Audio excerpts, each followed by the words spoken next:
So once again, very good afternoon all of you. Let us start our today's class, right? Including me on 2 devices, there are 10 participants. So I think only 8 and just type your advice. I have transformed Google Classroom, right? Google Classroom में मैंने पूरा folder बना दिया है M19 matrices and determinant, where you can find formula book, previous year, exam correction book, module and recording, right? In recording, I have shared all the links. हाँ, आपके class में भी सिर्फ मैंने 2 ही लिंक डाली है, that is May 2 and May 4 का, right? हाँ, अभी फिलहाल वो डालेंगे, जैसे जैसे टाइम मिलता जाएगा मैं पिछला भी सारे एक जगह पे इकट्ठा कर दूंगा. So from Google classroom you can access everything, right? आपकी मीटिंग रिकॉर्डिंग्स देख सकते हो. इसके अलावा और कोई कभी मटेरियल शेयर करना होगा तो I will share, but generally उसकी ज़रूरत नहीं पड़ती है. और आपकी सारी चीज़ें एक जगह पे रहेगी. Formula book, regular book, exam correction book, right? उस तरीके से आपको भेजना है. तो आई होप सबने मुझे होमवर्क भेजा होगा, बट सबने नहीं भेजा है. जितनों ने मुझे भेजा था उनको मैंने रिटर्न किया, बट आई वांट कि मैंने कल आपको स्ट्रेट लाइंस का ये करा दिया था टेस्ट डिस्कशन, तो उसका एटलीस्ट आप एग्जाम करेक्शन बुक मुझे भेज देते, बट नहीं भेजा है स्टूडेंट्स ने, राइट? कुछ स्टूडेंट्स ने भेजा है जिनका चेक करके मैंने रिटर्न कर दिया है, ठीक है? तो ऐसा नहीं चलेगा प्लीज. आप क्लास 12th में, राइट? आप सीरियस नहीं रहेंगे तो मैं किससे बोलूंगा सीरियस रहने के लिए, ठीक है? अगर आप ऐसा करेंगे तो मैं फिर आपके जूनियर्स को क्या बता पाऊंगा. सो दिस इज द थिंग. हाँ, सो Swamik, sir, there are 2 module section in Google Classroom you have made. हाँ, आप देखो, अब ये जो आपको कंफ्यूजन हो रहा है ना, दूसरा मॉड्यूल चैप्टर नंबर 20 का है. समझो, यहाँ पे आप जब गूगल क्लासरूम ओपन करोगे ना, तो 2-3 चीजें आपको दिखाई देंगी: स्ट्रीम, क्लास वर्क एंड यहाँ पे पीपल. पीपल में टीचर का नाम और नीचे सबका, आपके क्लासमेट्स. इसमें नहीं जाना है, स्ट्रीम में नहीं जाना है, आपको क्लास वर्क में जाना है. स्ट्रीम में आप देखोगे तो स्ट्रीम में कंफ्यूज हो जाओगे, क्या मॉड्यूल है, क्या फॉर्मूला बुक है, कौन सा टॉपिक का है, वो कुछ पता नहीं चलेगा. तो जब आप क्लास वर्क में जाओगे तो पूरा आपको फोल्डर दिखाई देगा, ये M19 ये टॉपिक है एग्जैक्टली. फिर ये M19 टॉपिक के अंदर आपको सारी चीजें दिखाई देंगी, राइट? ये M19 टॉपिक के अंदर आपको क्लास रिकॉर्डिंग्स की लिंक दिखाई देगी, फिर सारे असाइनमेंट्स दिखाई देंगे जो है आपके formula book, module, previous year और ECB, राइट? एग्जैक्टली ECB मैं सोच रहा था स्ट्रेट लाइन के लिए दूसरा बनाऊं, पर तब तक उतना मुझे टाइम नहीं मिला, और कुछ लोगों ने ऑलरेडी सबमिट कर दिया था, इसलिए फिर मैंने रहने दिया. और तो ये चीज़ है. विष्णु, आपका किया ना मैंने रिटर्न, आपको नहीं मिला क्या? लेट मी सी.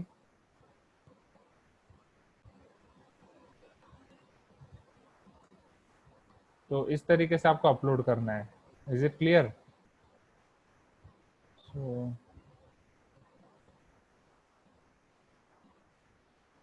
हाँ विष्णु, आपका रिटर्न कर दिया है, just check it once, right? आपने फॉर्मूला बुक भेजी थी. सो हाँ हाँ, आज की बात कर रहा हूँ. आप लोगों ने आपका होमवर्क कहाँ पे भेजा था मुझे? ये आपका 4th में का है फॉर्मूला बुक. ये जिस तरीके से मैंने बताया वहीं पे आपने अपलोड किया था, ये क्लास वर्क में ही आपने इधर अपलोड किया था कि कहीं और अपलोड किया था? कहीं और अपलोड किया है तो मुझे देखना पड़ेगा, बिकॉज क्लास वर्क में जितना था वो सारी चीजें मैंने रिटर्न कर दी है. लेट मी सी.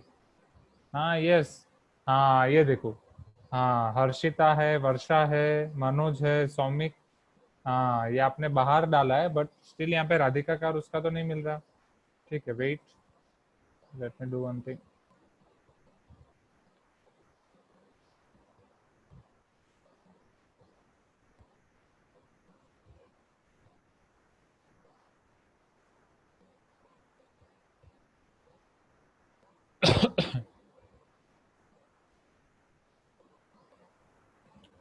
तो देखो, अभी क्या है कि कुछ स्टूडेंट्स ने यहाँ पे अपलोड किया है, मैं बता रहा हूँ.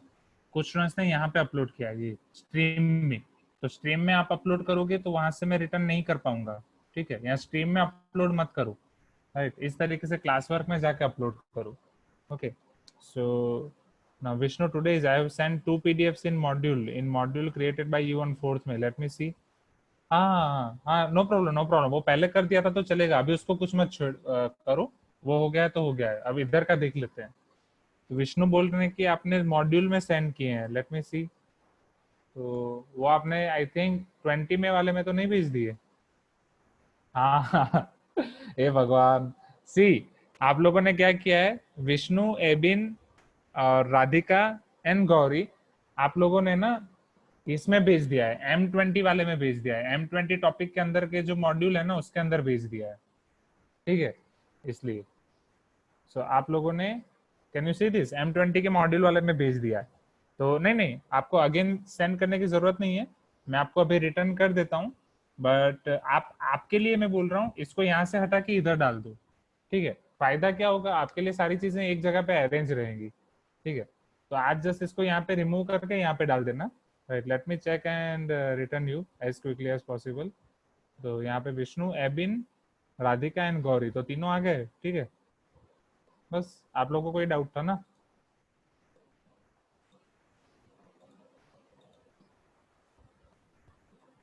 ओके,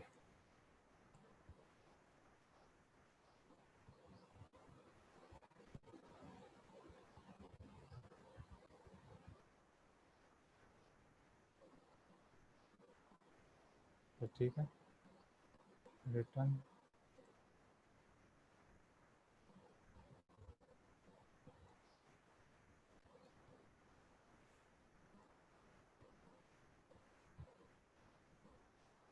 और नेक्स्ट टाइम अब फार्मूला बुक भेजने के लिए मैंने दूसरा एक फार्मूला बुक बना ही दिया है, राइट। तो फार्मूला बुक वाले सारी चीजें फार्मूला बुक नाम के असाइनमेंट में भेजना। रेगुलर बुक आप इसमें भेज सकते हैं, जो हमारा मॉड्यूल नाम का असाइनमेंट है उसमें रेगुलर बुक भेजें, और फार्मूला बुक वाले में फार्मूला बुक, और टेस्ट देने के बाद वो ईसीबी में, ठीक है। सो इज इट क्लियर? स्ट्रीम में मत जाओ ना, स्ट्रीम में मत जाओ, क्लास वर्क में जाओ, क्लास वर्क में ये सारी चीजें दिखाई देंगी, वही तो मैं बोल रहा था। स्ट्रीम में आपको कुछ पता नहीं चलेगा, स्ट्रीम को इग्नोर करो। राइट, ना ही स्ट्रीम में जाओ ना ही पीपल में जाओ, आसपास वाले लोगों को देख के कोई फायदा नहीं है, यहाँ पे क्या आ रहा है उसको कोई फायदा नहीं है। Just go in class work, वहाँ पे सारी चीजें आपको वेल ऑर्गेनाइज मैनर में दिखेंगी, और यहाँ से आप सारी रिकॉर्डिंग्स को एक्सेस कर सकते हैं। So is it clear? So this is how we are using Google classroom in more profitable way, और जिसका हम ज्यादा से ज्यादा बेनिफिट उठा सके, राइट। तो ओके, सो ये चीज है, विल सी।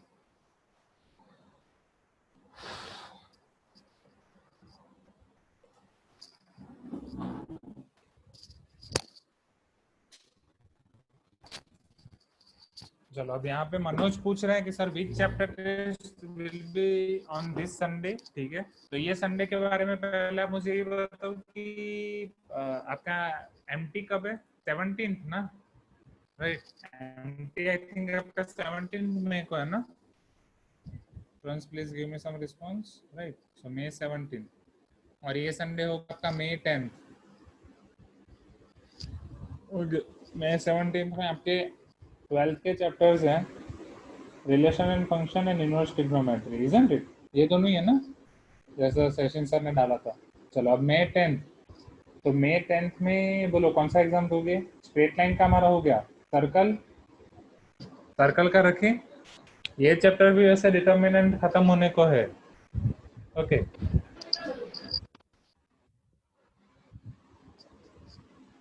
तो आप जैसा बोलेंगे वैसा करते हैं, ओके। सर्कल और determinant means matrices and determinant, ठीक है, okay. So everyone is ready for circle, okay, so I'll send in the group that this Sunday you have to give revision test of circle. Is it clear? Okay,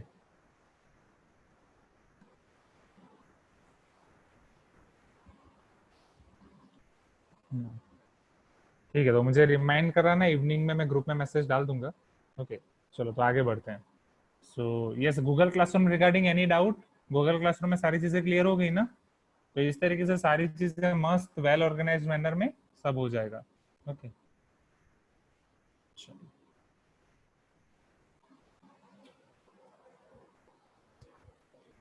चलो तो आगे बढ़ते हैं।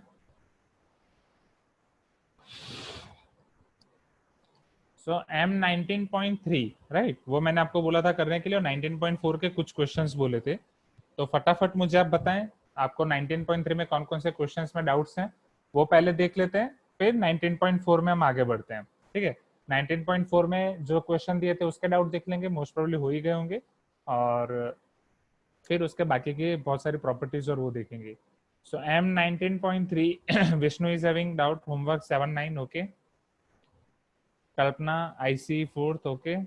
Next 6, then उसके बाद कल्पना ये 6-7 किस में, IC में ही है, okay okay. And Soumik 4-6-7-10 homework, okay.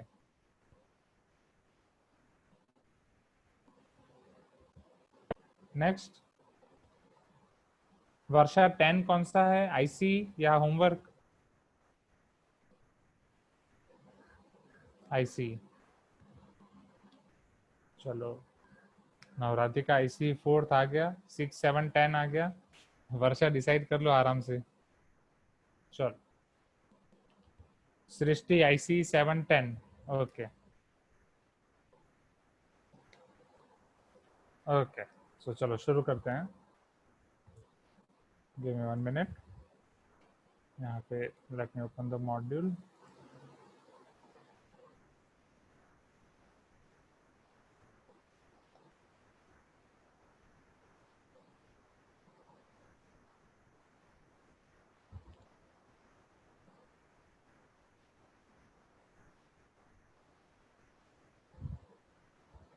चलो so in IC 4th question, this is based only, wait, yes, this is M19.3. Now IC question number 4. Let A is equal to 1 minus sin theta minus 1, यही है ना, and sin theta 1 minus sin theta 1, where 0 is less than or equal to theta less than 2 pi, then determinant of A, right? IC 4th question. Now let us see that.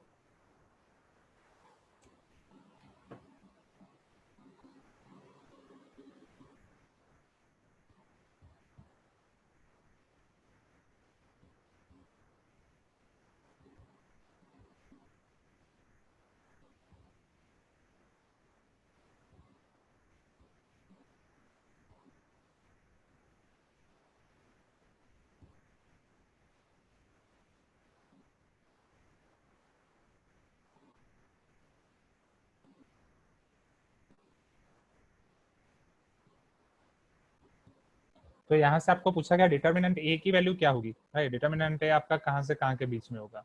So obviously सबसे पहले तो मुझे determinant ए find करना होगा, तभी मैं कुछ आगे बढ़ सकता हूँ, isn't it?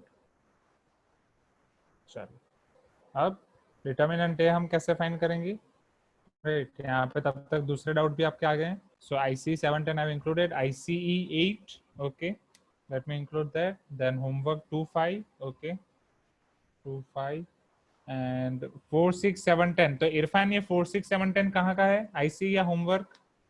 Just let me know, right? So this is your IC question number 4। हम सबसे पहले IC के देख रहे हैं, okay. So this is your IC। आपको A दिया गया है, आपको डिटर्मिनेंट A के बारे में सोचना है कि डिटर्मिनेंट A आपका क्या होगा, राइट? उसके रेंज क्या होगी। तो चलो डिटर्मिनेंट A कैसे फाइंड करेंगे, क्या डायरेक्टली ओपन कर देंगे या कोई प्रोसेस करके कुछ सिंप्लीफिकेशन हो सकता है? सारस रूल यूज कर सकते हैं ना सर? कौन सा सारस रूल? हाँ वही तो, सारस रूल वही हुआ, डायरेक्ट डिटर्मिनेंट फाइंड करना हुआ। बट क्या उससे पहले कुछ हो सकता है? देखो यहाँ पे 1 है, यहाँ पे -1 है, यहाँ पे साइन है, यहाँ पे माइनस साइन है। तो आइदर R3 को R1 में ऐड कर दूं या R1 को R3 में ऐड कर दूं, राइट? तो ये 0 हो जाएगा, ये 0 हो जाएगा, तो ये 2 हो जाएगा, तो वहां से फिर डिटर्मिनेंट आपका डायरेक्ट 2/2 ही हो जाएगा, right? So what we will do, R1 plus R3, isn't it, right? Minus करेंगे तो फिर सिर्फ ये 0 होगा, ये दोनों रह जाएगा, नहीं तो माइनस कॉमन करके करना पड़ेगा। Now see, so let us change R1 to R1 plus R3. So your A transformation, but आपको पता है कि हाँ, और ये भी कर सकते हो, C1 और C2 को ऐड कर दो, तो ये भी और C1 C2 को ऐड करोगे तो ये 1 माइनस साइन होगा, फिर ये माइनस ऑफ 1 प्लस साइन होगा, और ये 1 प्लस साइन होगा, तो 1 प्लस साइन कॉमन निकल जाएगा, तो 1 1 1 आ सकता है। तो वो भी ऑब्जर्वेशन है, या ध्यान से देखोगे तो ये आपका स्क्यू सिमेट्रिक मैट्रिक्स है। चलो, नहीं, बट स्क्यू सिमेट्रिक में ही 0 होता है, स्क्यू सिमेट्रिक नहीं है। चलो, अब मैं क्या बोल रहा था, तो हमें पता है कि अगर डिटर्मिनेंट में मैं ये प्रोसेस करूंगा तो कोई दिक्कत नहीं होगी, राइट। डिटर्मिनेंट में प्रोसेस करने से डिटर्मिनेंट की वैल्यू अनचेंज रहती है। सो अगर मुझे इसके डायरेक्ट डिटर्मिनेंट फॉर्म में ही लिखना हो तो determinant A will be determinant of this and all values will be same, determinant की वैल्यू अनचेंज रहेगी। सो R1 आपका हो जाएगा 1 minus 1 0, sine minus sine 0 and 1 plus 1 2। Is it clear? Directly लिख रहा हूँ, इस पर कुछ और वो नहीं कर रहा। ये है आपका माइनस साइन थीटा, ये है आपका 1, ये है आपका साइन थीटा, ये है आपका -1, ये है आपका माइनस साइन थीटा, और ये है आपका 1। ओके, चलो, is equal two plus minus plus, ये 2 से हम रिलीज करते हैं, तो अंदर आपका बचेगा minus sine 1 -1 minus sine. So it is equal to 2 sine into sine, that is sine square, 1 into -1, that is -1, so 1 plus sine square। तो ये मुझे डिटर्मिनेंट मिला, और थीटा आपको दिया गया है 0 से 2 पाई के बीच में, राइट। क्या अब हम सिंप्लीफाई करके वैल्यू निकाल सकते हैं?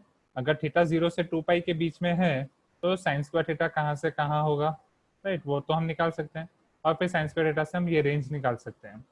सो इफ, वो तो हमें पता ही है कि 0 थीटा आपका 0 से 2 पाई मतलब पूरा एक यूनिट सर्कल घूम लो, तो साइन थीटा आपका होगा -1 से 1, और साइन स्क्वायर थीटा आपका होगा 0 से 1, right. Well, both numbers are included, isn't it? क्योंकि बीच में से बहुत सारे पॉइंट आएंगे जहाँ पे वो 0 और 1 दोनों वैल्यू पे हो मिलेंगी मुझे। तो अब साइन स्क्वायर थीटा मुझे मिल गया, तो +1 करूंगा तो it will be 0 + 1, that is 1 less than और equal to sine square +1 is less than और equal to 2।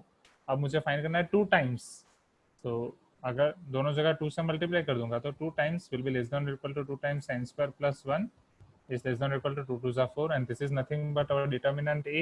So my determinant A belongs to 2 to 4 close interval. So is it clear? Any doubt in this? हाँ, directly सारा rule करके भी कर सकते हैं, no issue. Okay, तब भी आंसर आएगा, बट हम ये सोच रहे थे कि कुछ अगर इजीली हो जाए तो ठीक है। ये सारी प्रोसेस अप्लाई करने से आपका डिटर्मिनेंट फाइंड करना इजी हो जाता है। चलो, क्वेश्चन 4 के बाद आपको कौन से क्वेश्चन में डाउट है? That is question number 6, isn't it? Question number 6 में आपको पूछा गया है, let me open question number 6। तो क्वेश्चन नंबर 6 में उन्होंने पूछा है इफ डिटर्मिनेंट इज और delta is the determinant which is termed as 1x x square 1y y square 1z z square row wise, determinant 1 is 1 1 1 yz zx xy and xyz row wise, then prove that determinant 1 plus determinant 2 or determinant 1 is equal to 0. Okay, so let me write those determinant first and then we will see how to prove. Question number 6, our determinant is 1x x square 1y y square 1z z square. Now, and determinant 1 will be equal to 1 1 1 yz zx xy x y z, then prove that delta plus delta 1 equal to 0, ऐसा हमें बोला गया है। चलो, हाँ, यहाँ पे राधिका पूछ रही है कि सर वो 2 कैसे कॉमन लिए? अच्छा राधिका, वो 2 कॉमन नहीं लिया, मैंने ये फर्स्ट रो से डिटर्मिनेंट को रिलीज किया है, फर्स्ट रो से डिटर्मिनेंट को ओपन किया। So how I can expand this determinant or find value of this determinant with this first row? So 0 into anything, this will be 0, minus 0 into anything, this will be 0, and plus 2 into this. So is it clear now, Radhika?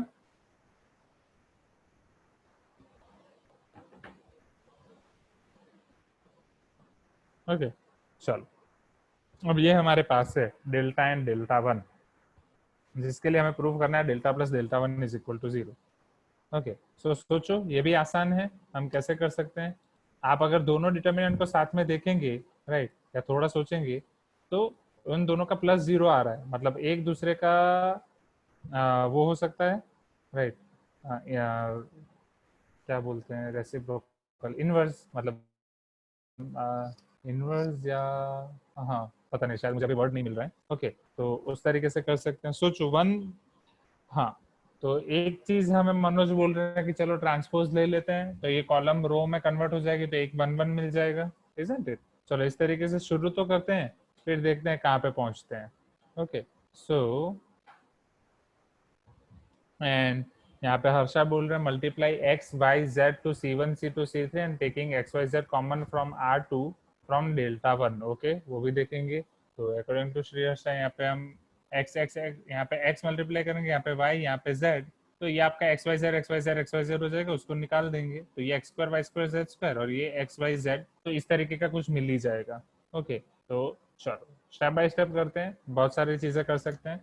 So what is our LHS over here is delta plus delta 1, right? So my delta is, अब मैं एक step directly लिख ही रहा हूँ क्योंकि delta plus delta 1 लिखूंगा तो यही आएगा, उतना लिखने में टाइम वेस्ट नहीं करते। तो इसको पहले मैं ट्रांसपोज देता हूँ डेल्टा के लिए, और मुझे पता है कि ट्रांसपोज दूंगा तो डिटर्मिनेंट सेम ही रहेगा, तो कॉलम मेरी कन्वर्ट हो जाएगी रो में, फिर x Y z column x Y z row में, और ये हो जाएगा x square Y square Z square. Is it clear?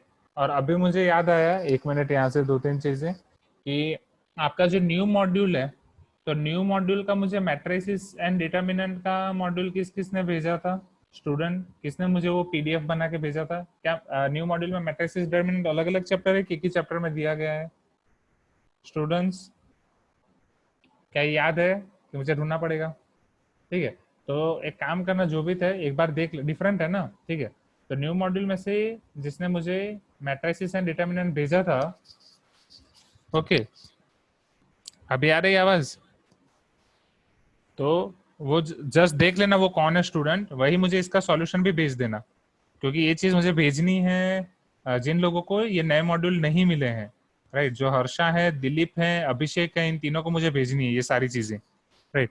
तो जिस जिस स्टूडेंट ने मुझे मैट्रिसेस और डिटर्मिनेंट का ये भेजा था क्वेश्चन वाला पीडीएफ, वो उसके सॉल्यूशन का भी पीडीएफ भेज देना, ठीक है? तो फिर उसके बाद में भेज दूंगा। तो ओके दिलीप, वो मैं भेज दूंगा जैसे ही आएगा। हाँ okay, so Irfan just do this. Okay, तो मैट्रिसेस डिटरमिनेंट दोनों आप ही ने मुझे भेजा था इरफान? ओके, अब यहाँ पे let me write in diary as well. Okay,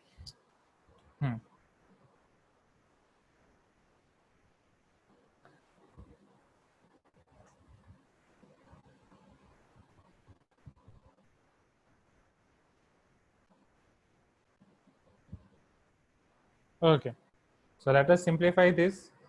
चलो, तो इसको मैंने पहले ही ट्रांसपोज रख दिया है, राइट? यहाँ पे हम लिख देंगे पहले taking transpose plus delta one will be as it is 1 1 1। अब समझना, तो डेल्टा वन में भी एक प्रोसेस अप्लाई कर देते हैं। तो डेल्टा वन में एक्स वाई जेड नीचे है, ये ऊपर है, तो R2 और R3 को इंटरचेंज कर देते हैं। अब कौन मुझे बोलेगा अगर मैं दो रोज को इंटरचेंज करता हूँ तो डिटर्मिनेंट में क्या चेंज होगा, उसकी वैल्यू क्या हो जाएगी? एनीवन? यस, साइन चेंज हो जाएगी, तो पहले वो प्लस था तो अब माइनस हो जाएगा। तो यहाँ पे आ जाएगा आपका एक्स वाई जेड, और इधर हो जाएगा आपका Y Z Z X X Y. Is it clear? Right, अब आप जानते हैं कि अगर ये दोनों चीजें सेम है, कोई भी दो रो सेम है, बीच में माइनस है, तो तीसरी रो का हम माइनस कर सकते हैं डायरेक्टली, इजंट इट? जो हो जाएगा आपका X square minus Y square minus Z X and Z square minus x Y. फिर हम आगे सोचेंगे कि फिर आगे उसका क्या कर सकते हैं, तो लिस्ट पहले इतना तो कर दें, isn't it?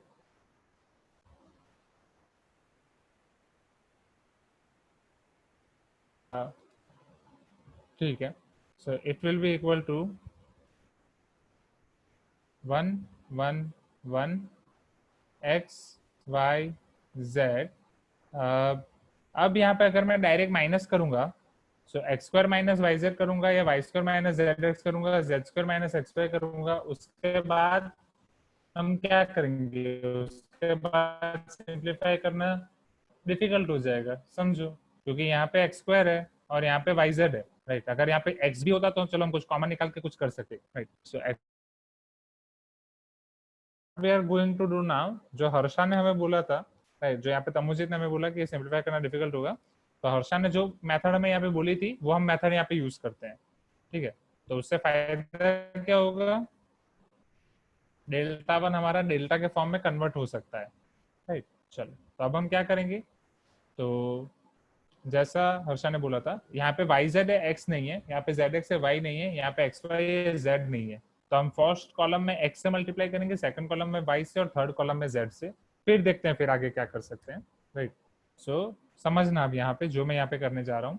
So we are going to multiplying first column with X, we are going to multiply second column with y, and we are going to multiply third column with z। चलो अब आप मुझे बताओ, अगर मैं first column को x से multiply करूंगा, राइट, इसको y से और इसको z से, राइट, तो इससे होगा क्या। हाँ हाँ, यस, हाँ Irfan, those are different in new module. तो जिसने मैट्रिसेस मुझे भेजा था वो मैट्रिसेस का सॉल्यूशन भेजेगा, जिसने डिटर्मिनेंट भेजा था वो डिटर्मिनेंट का सॉल्यूशन भेजेगा। Is it clear. अच्छे से स्कैन करके भेजना, जो आप होमवर्क स्कैन करते हो ना उसमें कुछ पेज मतलब पढ़ नहीं पाते हम, ठीक है। तो मॉड्यूल के ऐसे मत स्कैन करना कि कुछ चीज वो रीडेबल ना हो, ऐसे भेजना कि सारी चीजें रीडेबल हो। ओके चलो, हाँ तो इरफान आप मैट्रिसेस का भेजना, डिटर्मिनेंट किसने भेजा था समझना। चलो अब मैं आपको क्या बता रहा था, अब यहाँ पे अब मैं ये बोल रहा था, अगर मैं x से मल्टीप्लाई करूंगा तो मेरा डिटर्मिनेंट क्या होता है। अगर मैं किसी कॉलम को x से मल्टीप्लाई कर रहा हूँ, दैट मीन्स मेरा पूरा का पूरा डिटर्मिनेंट x से मल्टीप्लाई हो रहा है। मैं y से मल्टीप्लाई कर रहा हूँ पूरी कॉलम को, मतलब पूरा का पूरा डिटर्मिनेंट की वैल्यू y से मल्टीप्लाई हो रही है, इजंट इट। और z से मल्टीप्लाई कर रहा हूँ मतलब पूरे डिटर्मिनेंट की वैल्यू z से मल्टीप्लाई हो रही है। तो अगर मुझे किसी चीज को मल्टीप्लाई करना हो तो पहले उससे डिवाइड भी करना पड़ेगा फॉर बैलेंसिंग। तो हियर डेल्टा तो आपका एज इट इज रहेगा, डेल्टा लिखने में मैं टाइम वेस्ट नहीं कर रहा हूँ, right. Let us see delta one only, so this will be equal to delta minus, तो मैं एक्स वाई जेड से डिवाइड कर रहा हूँ बाहर, ठीक है। ये आपको समझाने के लिए थोड़ा इजीली लिखते हैं, हम एक काम करते हैं, मैट्रिक्स को पूरे डिटर्मिनेंट को एक्स वाई जेड से मल्टीप्लाई और डिवाइड करते हैं। तो ये डिटर्मिनेंट आपका हो जाएगा 1 y और 1 z x y, ठीक है, ये आपको समझाने के लिए। अब मैं क्या करूंगा, x को मल्टीप्लाई करूंगा फर्स्ट कॉलम के साथ, राइट, यहाँ हम स्टेप बाय स्टेप जाते हैं। z को मल्टीप्लाई करूंगा थर्ड कॉलम के साथ, y को मल्टीप्लाई करूंगा मैं सेकंड कॉलम के साथ, और x को मल्टीप्लाई करूंगा मैं फर्स्ट कॉलम के साथ, ठीक है। Is equal to delta minus, क्योंकि हमने देखा था कि डिटर्मिनेंट के बाहर कोई भी कांस्टेंट हो तो उसको मैं कोई भी एक रो या एक कॉलम के साथ मल्टीप्लाई कर सकता हूँ। तो 1/xyz बाहर रह जाएगा, अंदर आपका आ जाएगा x² xyz, ये आपका हो जाएगा y² xyz, ये आपका हो जाएगा z² xyz, isn't it.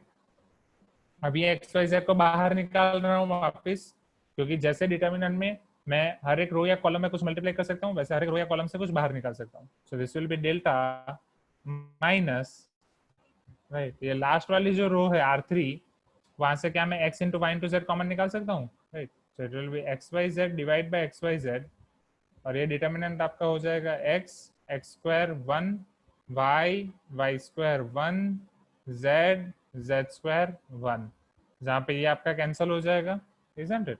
So this is equal to delta minus, अब इसको ऑब्जर्व करो, तो ये आपका डेल्टा वन जैसा ही है, राइट, बट फर्क क्या है समझना, 1 1 1 आपका ऊपर होना चाहिए, एक्स वाई जेड आपका बीच में होना चाहिए, और x4 y² z² एकदम नीचे होना चाहिए।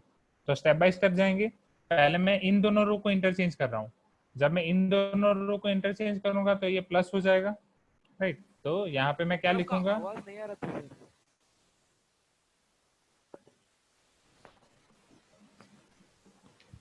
क्या वॉइस ब्रेक कर रहा है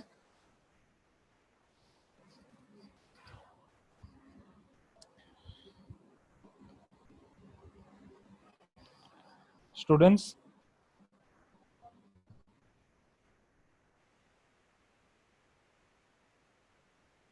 या आप समझो, यहाँ पे दो स्टेप एक साथ कर रहा हूँ, तो R2 और R3 को इंटरचेंज करूंगा तो 1 1 ऊपर चला जाएगा, x4 y² z² नीचे आ जाएगा, isn't it.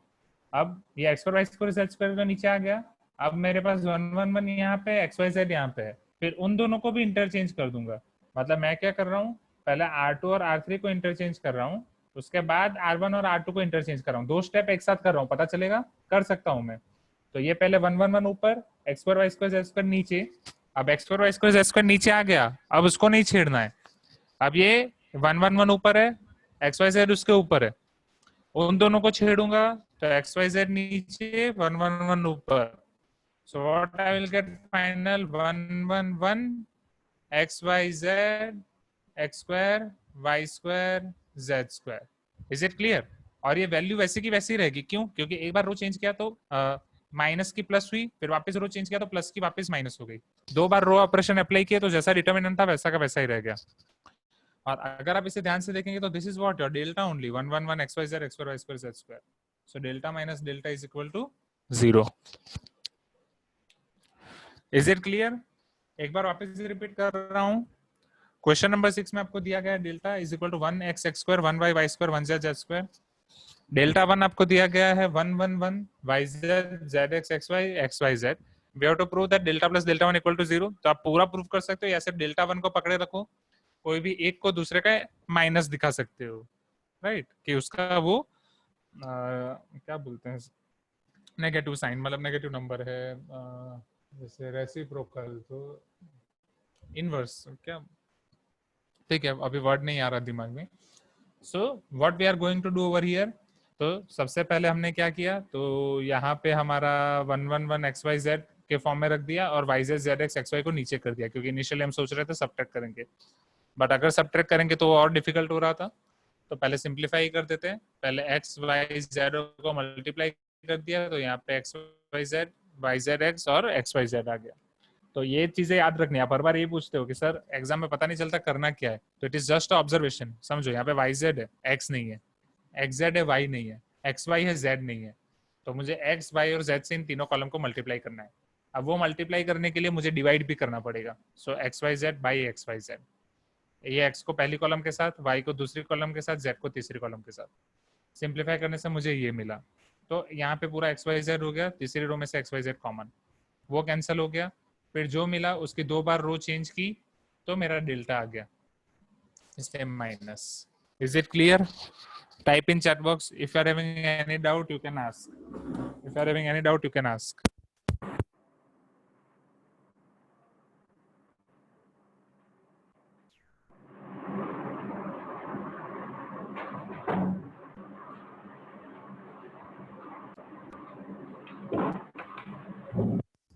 Shall we start question number 7?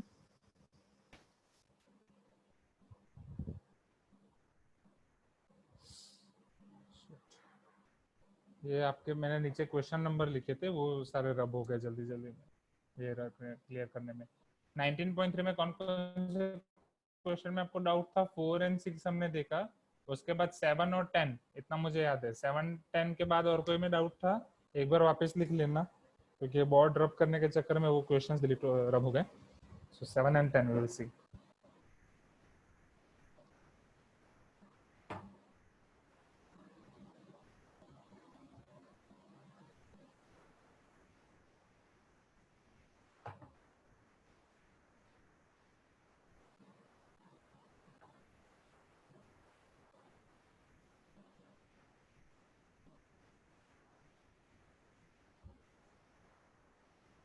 Okay, 8 and 2 pi. Okay. So let us see question number 7, then 8, then 10. So question number 7 में आपको दिया गया विदाउट एक्सपांडिंग, चलो इसको एक्सपांड नहीं करना है और हमें दिखाना है कि cosec square x cot square x 1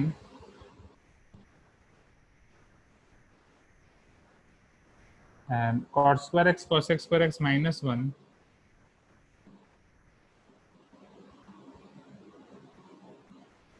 and 42 is 0. Right. आसान क्वेश्चन है, isn't it? अगर आपको फॉर्मूला पता हो तो आराम से हो सकता है। चलो कौन सी फॉर्मूला, और नीचे 42 40 और 2 करके आपको हिंट भी दिया गया है, राइट? चलो आप मुझे ये बताओ कि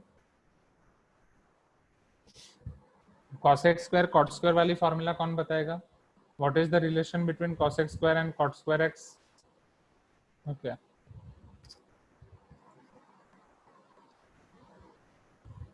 मिस सृष्टि आप बोलो, you are unmuted now.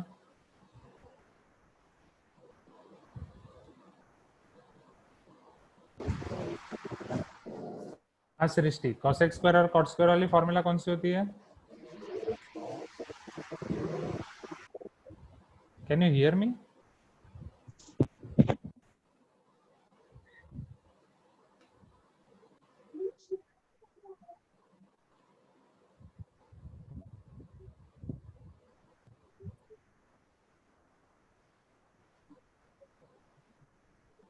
Okay,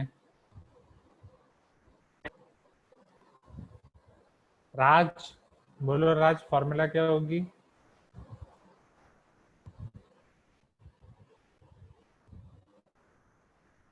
mister Raj, you are unmuted now.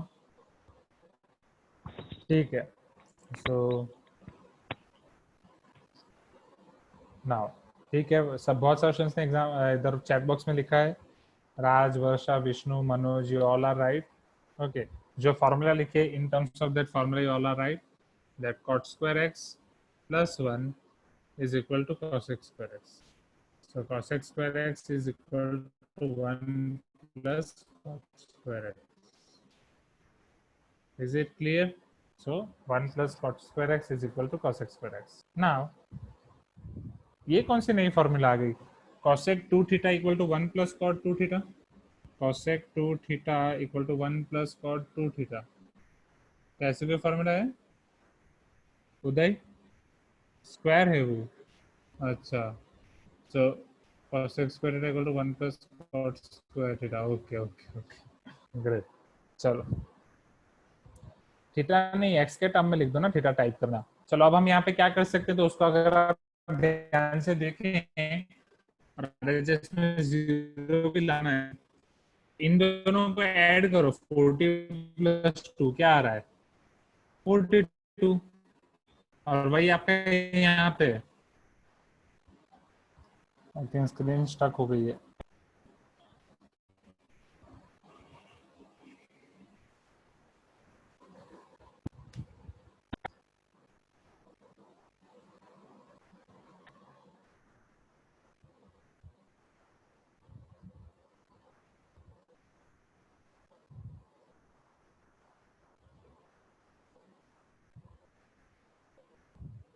हाँ वही थोड़ा नेट का इश्यू है। आई थिंक अब दिखाई देगा, समझो ये 40 और 2, इन दोनों का एडिशन यहाँ पे 42। ये cosec स्क्वायर और -1, तो cosec स्क्वायर -1 क्या होगा? cot square. इन दोनों का एडिशन भी यहाँ पे, और cot स्क्वायर प्लस 1 क्या होगा? cosec square. इन दोनों का एडिशन भी यहाँ पे। तो अगर आप ध्यान से देखें तो कॉलम 2 और कॉलम 3 का एडिशन कॉलम 1 में है, तो कॉलम 1 में से अगर उन दोनों का माइनस कर दूंगा तो मेरा आंसर आ जाएगा, right? So what we are going to do is, column 1 को हम कन्वर्ट कर देंगे या ट्रांसपोज करेंगे, कॉलम 2 और कॉलम 3 को उसमें से माइनस करेंगे। तो ये चीज करने से आपका डिटर्मिनेंट एज इट इज रहता है, और डिटर्मिनेंट की वैल्यू में कोई चेंज नहीं होगा। So your determinant value will be C1 minus C2 minus C3, मतलब वो मैं अप्लाई कर रहा हूँ। Okay, so let us see that कि वो अप्लाई करने से क्या हो रहा है। So cosec square minus cot square -1, cosec square minus cot square -1, यहाँ पे आपका cot square and 1 as it is, cot square minus cosec square +1, और सॉरी हाँ +1, फिर यहाँ पे आपका cosec स्क्वायर -1, फिर ये 42 minus 40 minus 2, this is 40 and 2. Okay, it will be equal to, now 42 minus 40 minus 2, it will be 0. This is 40, this is 2. Now अब cosec square minus cot square, right? Yeah, cot square minus cosec square, so it is cot square minus cosec square. Cot square minus cosec square is -1 plus 1 is 0. cosec square minus cot square is +1 plus 1 minus 1 is 0. और ये आपका cosec square है, ये आपका cosec square, ऊपर वाला cot square है -1। अब आपको पता ही है, अगर कोई भी एक रो या कॉलम 0 0 0 हो गई तो फाइनल आंसर क्या आएगा? 0, right? Because C1 is 0, right? वो एक्चुअली पूरा लिखना पड़ेगा, C1 column contains all zeros elements, right? क्योंकि अगर आप 0 से एक्सपांड भी कर रहे हो तो 0 into anything 0, 0 into anything 0, 0 into anything 0। So is it clear? Question number 7.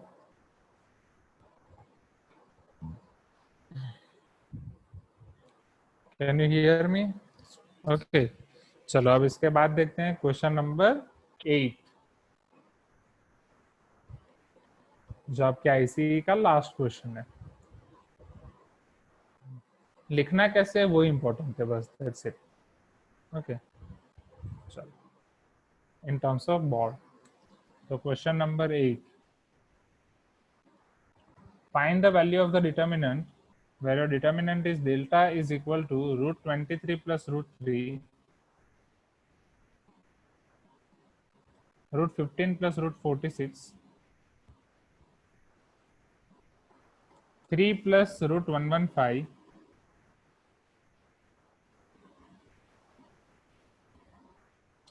root 5, root 5, 5, root 10, root 15 and 5।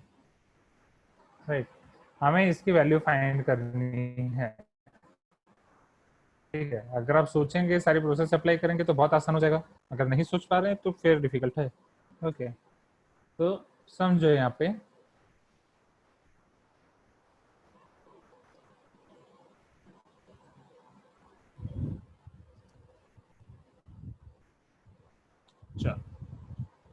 So let us सी यहाँ पे हम क्या क्या चीजें अप्लाई कर सकते हैं या क्या क्या चीजें हो सकती है। सो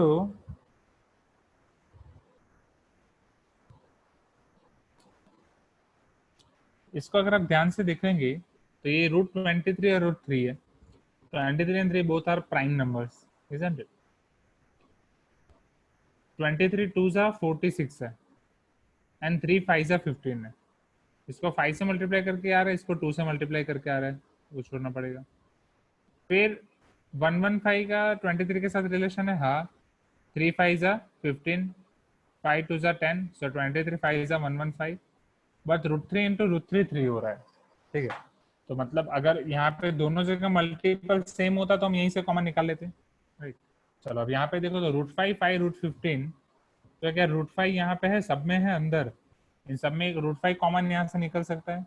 जैसा मैंने आपको बोला था, एक कांस्टेंट या तो रो कॉलम में मैं मल्टीप्लाई कर सकता हूँ या रो कॉलम से बाहर निकाल सकता हूँ। तो यहाँ से मैं रूट 5 कॉमन निकाल सकता हूँ, सेम वे यहाँ से भी मैं रूट 5 कॉमन निकाल सकता हूँ। तो पहले C2 और C3 में से हम रूट 5 कॉमन निकालते हैं, फिर आगे बढ़ते हैं।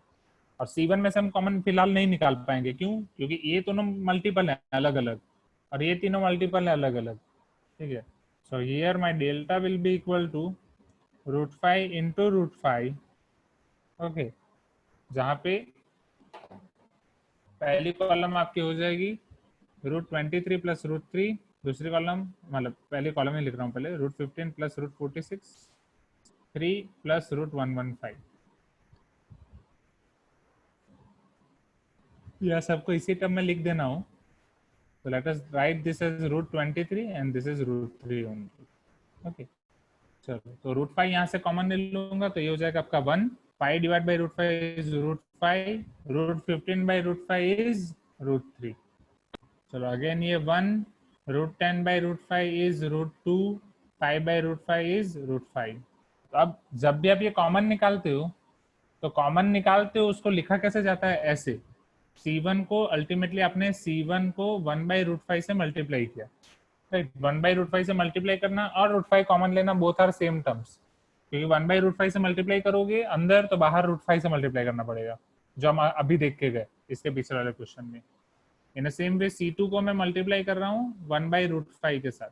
तो C2 को अगर 1 बाई रूट 5 के साथ मल्टीप्लाई करना मतलब बाहर रूट 5 लिखना। सो is it clear? Now Soumik बोल रहे हैं हम यहाँ पे इनको दूसरे दो डिफरेंट डिटर्मिनेंट्स बना सकते हैं, क्योंकि ये दो सेम है और इधर प्लस है। राइट, बट वो और लंबा हो जाएगा, नहीं तो हम और सोचते हैं। तो अगर आप ध्यान से देखेंगे तो यहाँ पे रूट 3 है, यहाँ पे रूट 15 है और यहाँ पे 3 है। अगर आप इसको और इसको कंपेयर करेंगे पहली कॉलम को, तो अगर मैं इसको रूट 3 के साथ मल्टीप्लाई कर रहा हूँ तो root 3 into 1 is root 3, root 3 into root 5 is root 15 and root 3 into root 3 is 3। तो इसकी मदद से क्या मैं इसको 0 कर सकता हूँ डायरेक्ट, इजंट इट? हम स्प्लिट करके भी आगे बढ़ सकते हैं। राइट। स्प्लिट करेंगे तो वो जब स्प्लिट करेंगे तो ये वाली टर्म दोनों सेम हो जाएंगी कॉमन निकालने के बाद दूसरे डिटर्मिनेंट में, तो वो ऑटोमेटिक जीरो आ जाएगा। ओके हाँ। और राइट, तो दोनों तरीके से कर सकते हैं, हम स्प्लिट करके भी कर सकते हैं, और पहले हम इसकी मदद से इसको जीरो कर देंगे, फिर इसकी मदद से इसको जीरो कर सकते हैं। So here we are having two ways, आपको जिस मेथड से करना हो। चलो अगर स्प्लिटिंग मेथड कंफर्टेबल है तो चलो let us see splitting method. So root five into root five we all know that it is 5। चलो 5 के साथ ये पूरा डिटर्मिनेंट मल्टीप्लाई में, अब ये पूरा डिटर्मिनेंट दो पार्ट में स्प्लिट हो जाएगा। Where your first part is root 3 root 15 3 1 root 5 root 3 1 root 2 root 5। in the same way यहाँ पे 1 root 5 root 3 1 root 2 root 5, और यहाँ पे आपका हो जाएगा root 3 root 15 and 3। अब अगर आप यहाँ पे ध्यान से देखें तो ये दोनों एक दूसरे के प्रोपोर्शनल हैं, राइट, बिकॉज यहाँ इसको मैं रूट 3 से मल्टीप्लाई करूंगा तो ये आ जाएगा, और वही root 3 into root 5 root 15 and root 3 into root 3 is 3, right. तो अगर दो कॉलम प्रोपोर्शनल हैं, right, here C1 is equal to root 3 C2 implies C1 is proportional to C2, राइट। अगर वो दोनों कॉलम प्रोपोर्शनल है तो डिटरमिनेंट की वैल्यू क्या हो जाएगी, 0। और प्लस यहाँ पे भी आप देखो तो एक मिनट यहाँ लिखने में गलती, यहाँ 23 46 and 115।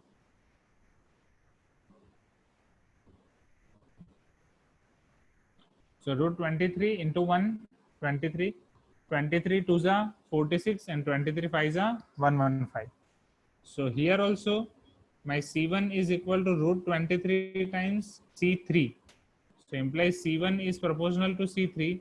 So this term will be also 0. और अगर मैं उन दोनों का प्लस करूंगा तो 0 plus 0 my answer is 0। फिर 0 के बाद 5 मल्टीप्लाई में, सिंस आंसर 0 आ गया तो 5 मल्टीप्लाई करूंगा तो भी आंसर 0 ही रहेगा। और आइदर एल्स मैं क्या कर सकता था, इस कॉलम 2 को रूट 3 से मल्टीप्लाई करके यहाँ से माइनस करो तो ये 0 0 0 हो जाएगा। फिर कॉलम 3 को रूट 23 से मल्टीप्लाई करके इसमें से माइनस करो तो ये भी 0 0 हो जाएगा। तो पहली कॉलम को मैं 0 बनाने का टारगेट कर रहा था, तो हम दो तरीके से कर सकते हैं, आइदर स्प्लिटिंग, आइदर पहली कॉलम को 0 बना लो। ये क्लियर हुआ?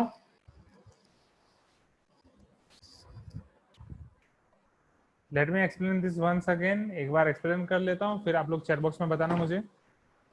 Okay, so question number 8, delta that is your determinant is equal to root 23 plus root 3 root 15 plus root 46 3 plus root 115 root 5 5 root 15 root 3 root 10 और सॉरी रूट 5 रूट 10 एंड 5। तो अगर सबसे पहले आप इसको ध्यान से देखेंगे तो यहाँ पे 23 के मल्टीपल्स हैं और ये रूट 3 के मल्टीपल्स हैं। ओके, तो उनको पहले वो ऑर्डर में मैंने रख दिया। फिलहाल इन पूरी कॉलम में से मैं कुछ कॉमन नहीं निकाल पा रहा हूँ, बट यहाँ से कॉमन निकल रहा है, यहाँ से कॉमन निकल रहा है, उसको कॉमन निकल के बाहर ले लिया, और उसको बोर्ड वाली एग्जाम में जो भी कॉमन निकाल रहे हैं उसको कैसे लिखा जाता है, उसके रेसिप्रोकल के साथ मल्टीप्लाई करना। तो वो ध्यान रखना, बोर्ड में इसके लिखने के मार्क्स हैं, आप जो लिखोगे उसके मार्क्स हैं। ओके, चलो फिर रूट 5 इंटू रूट 5 आपका 5 हो जाता है, वो 5 रख दिया बाहर। अब यहाँ से दो तरीके से आगे बढ़ सकते हो, आइदर स्प्लिट करो, फिर यहाँ पे प्रोपोर्शनल आ जाएगा, यहाँ पे प्रोपोर्शनल आ जाएगा, तुरंत खत्म। आइदर इसको रूट 5 से मल्टीप्लाई करके यहाँ पे माइनस कर दो, रूट 3 से मल्टीप्लाई करके सॉरी, और इसको रूट 23 से मल्टीप्लाई करके माइनस कर दो, तो ये पूरा 0 आ जाएगा। Okay, is it clear? Type in chat box if you are having any doubt, और you can also unmute yourself and ask your doubt. Okay, चलो तो यहाँ पे इन क्लास एक्सरसाइज के आपके सारे डाउट्स क्लियर। अब होमवर्क के डाउट्स देखते हैं जो आपके 2 5 7 9 और 10 है। 2 5 7 9 10, let us see those.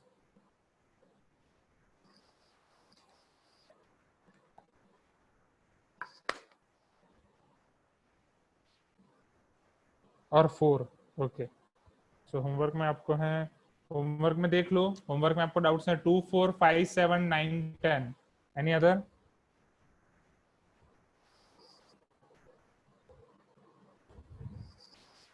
तो वो वाले क्वेश्चन हम देखते हैं अभी पहले।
चलो, in question number 2 they are asking find the value of the determinant sin square 23, sin square 67, cos 180।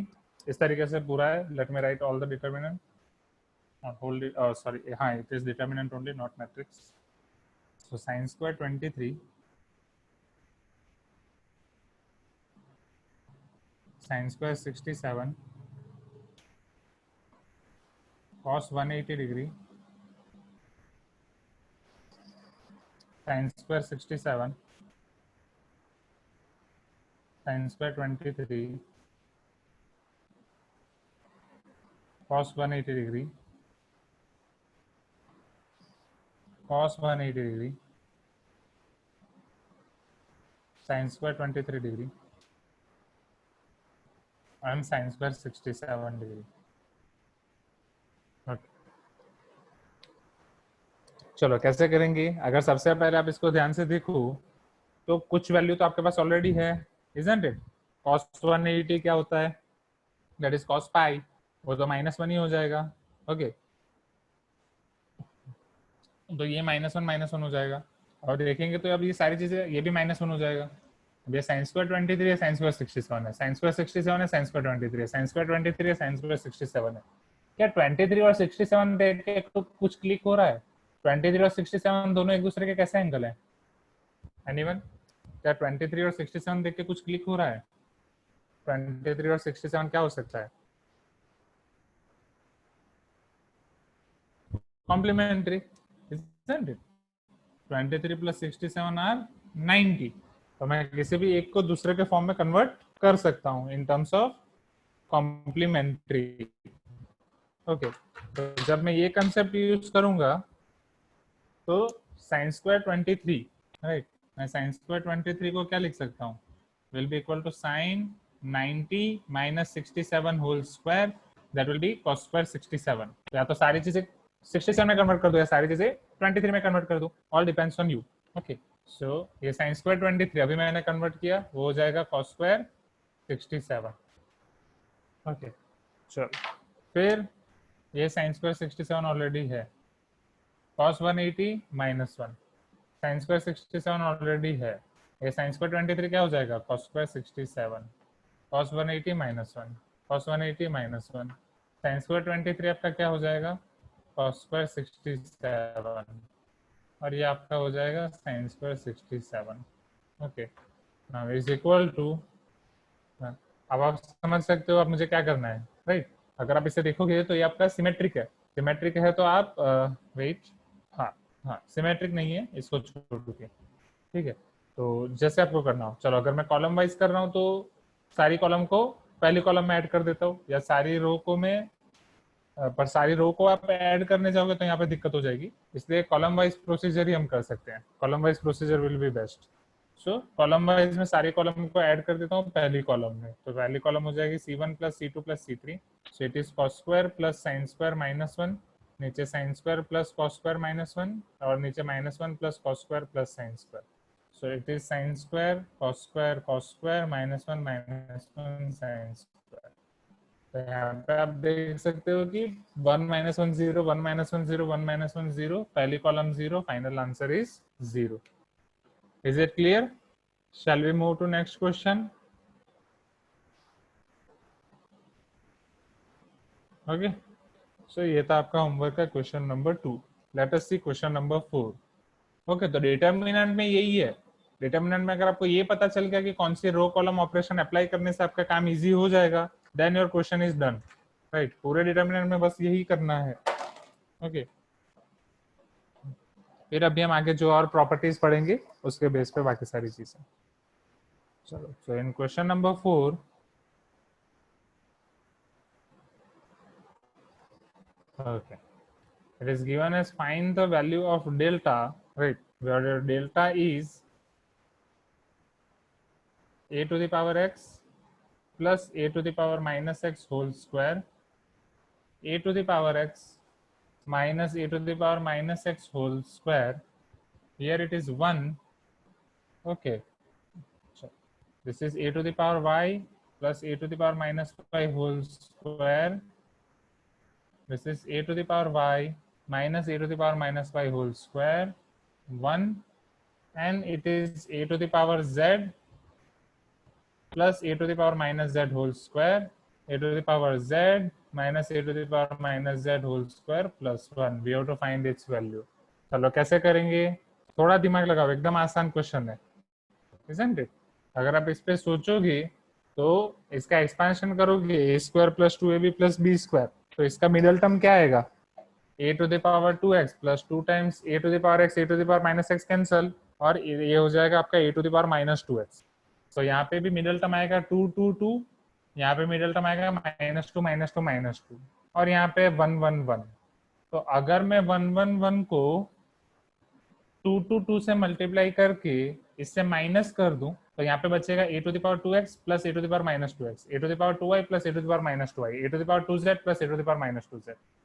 और सिंस यहाँ पे बीच में -2 होगा, इसको अगर मैं 2 से मल्टीप्लाई करके +2 कर दूं तो -2 कैंसिल हो जाएगा, ये भी बचेगा a to the power 2x, a to the power minus 2x, a to the power 2y, a to the power minus 2y, a to the power 2z, a to the power minus 2z. Means आपके दोनों column same आ जाएंगे, column 1 and column 2, and if column 1 and column 2 both are same, your determinant is 0. Is it clear? Okay,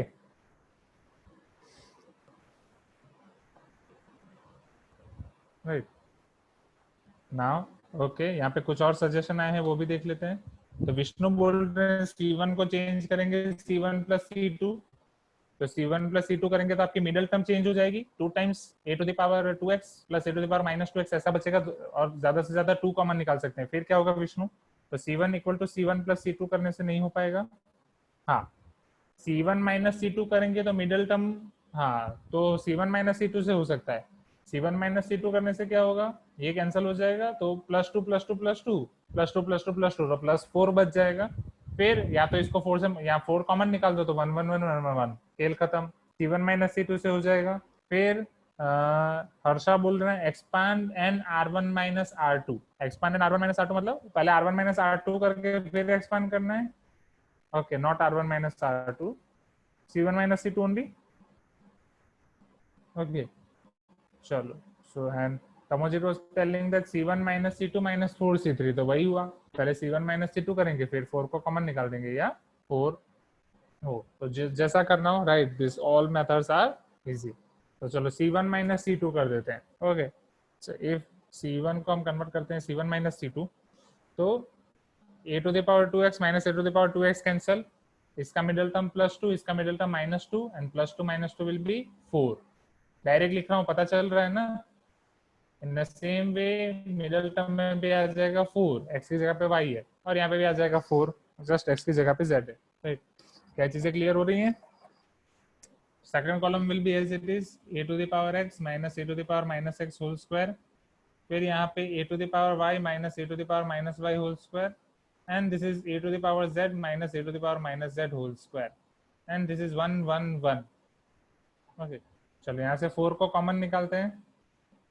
So it is equal to 4 1 1 1, ये as it is जो भी है, और 1 1 1, and since C1 and C3 are same, our answer is 0 because C1 is equal to C2.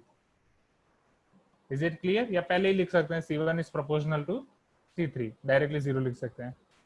सो हाँ, Radhika screen थोड़ी blur है। सबको blur दिख रही है स्क्रीन? हाँ, तो वो भी कर सकते हैं, a minus b whole square equal to a plus b whole square minus 4ab। Okay, तो वहां से a plus b whole square minus a minus b whole square equal to 4ab मिलेगा। ओके, तो वही चीज है।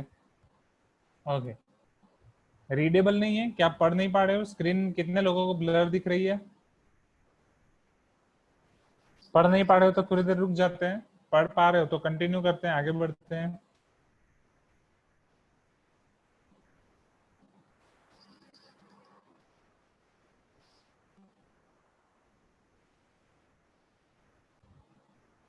ओके, पढ़ पा रहे हैं ना?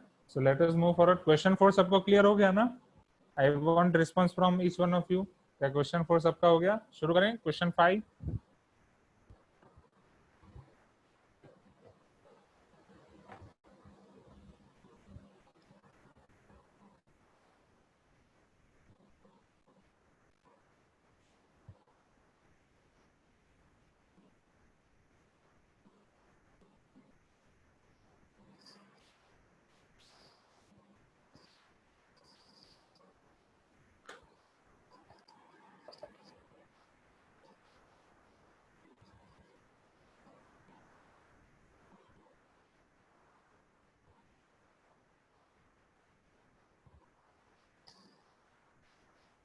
चलो, so where were we now? Question 7, 8, 10. Okay. Sorry, वो हो गया क्वेश्चन नंबर 5। वो emphasis। So in question number 5,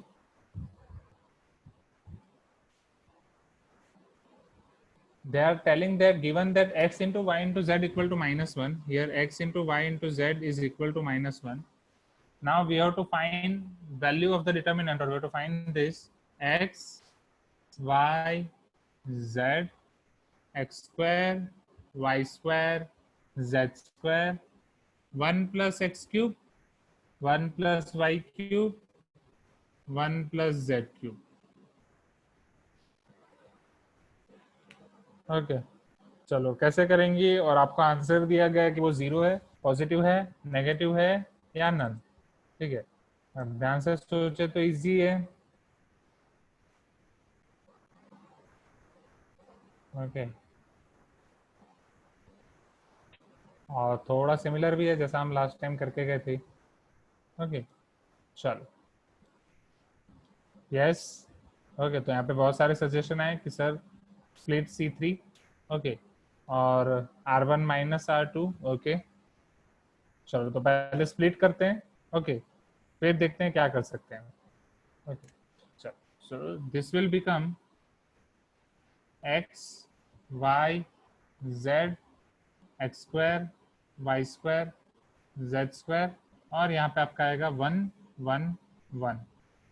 okay, चलो, plus x y z x square y square z square x cube y cube z cube. चलो अब क्या करें? Is it easy now? Okay, splitting करने के बाद यस, अब क्लियरली देख सकते हैं कि यहाँ से हम एक्स वाई जेड को कॉमन निकाल सकते हैं। और एक्स वाई जेड को कॉमन निकालने वाली प्रोसेस को हमें कैसे लिखना पड़ेगा? हम रो वाइज कॉमन निकाल रहे हैं x Y z, that is row wise हमें मल्टीप्लाई करना पड़ेगा 1 upon x, 1 upon y, 1 upon z. अब जैसा भी लिखूं, इधर वो वाले वर्ड्स में, या तो नहीं तो वर्ड्स में लिख दो, taking x Y Z common from first row, second row and third row, इस तरीके से भी लिख सकते हैं। Okay, so whatever you feel comfortable. मैंने दोनों तरीके आपको दिखाया। पहला तरीका ये है कि यहाँ से एक्स वाई जेड कॉमन निकाल रहे हो, तो ऐसा लिख सकते हो भाई R1 को हम कन्वर्ट कर रहे हैं R1 इंटू 1/x। ओके, तो जब उसको 1/x से मल्टीप्लाई करूंगा तो बाहर x भी मल्टीप्लाई करना पड़ेगा, या इधर डायरेक्टली लिख दूं taking x y z common from R1, R2, R3 और बीच में and respectively. Okay, so this will be equal to, wait 1 minute, it's in marker. But now we are having,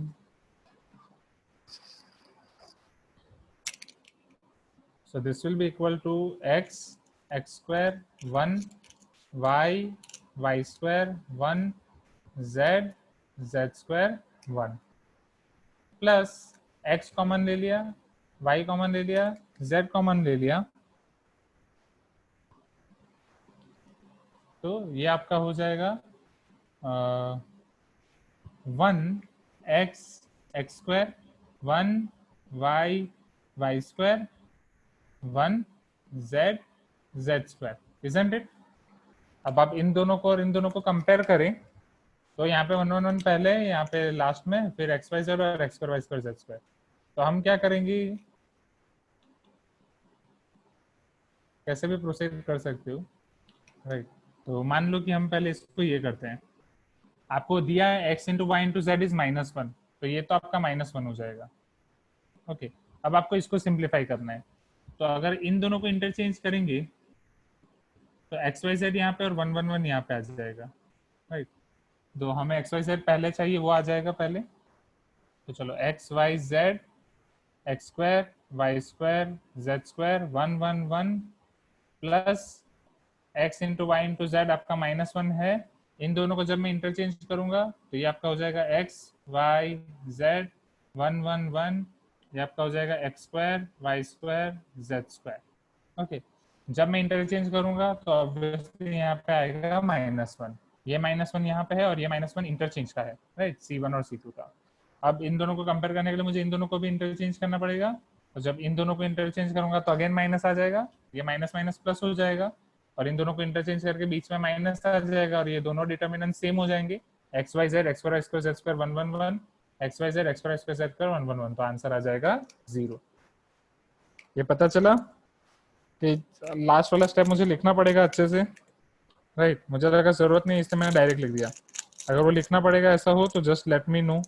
okay okay, and here and type your doubt in chat box if any. First में एक बार वापस समझा देता हूँ question, उसके बाद आपको जो डाउट है या क्लियर है वो आप चैट बॉक्स में लिख के, तो उस हिसाब से मैं करता हूँ, ठीक है?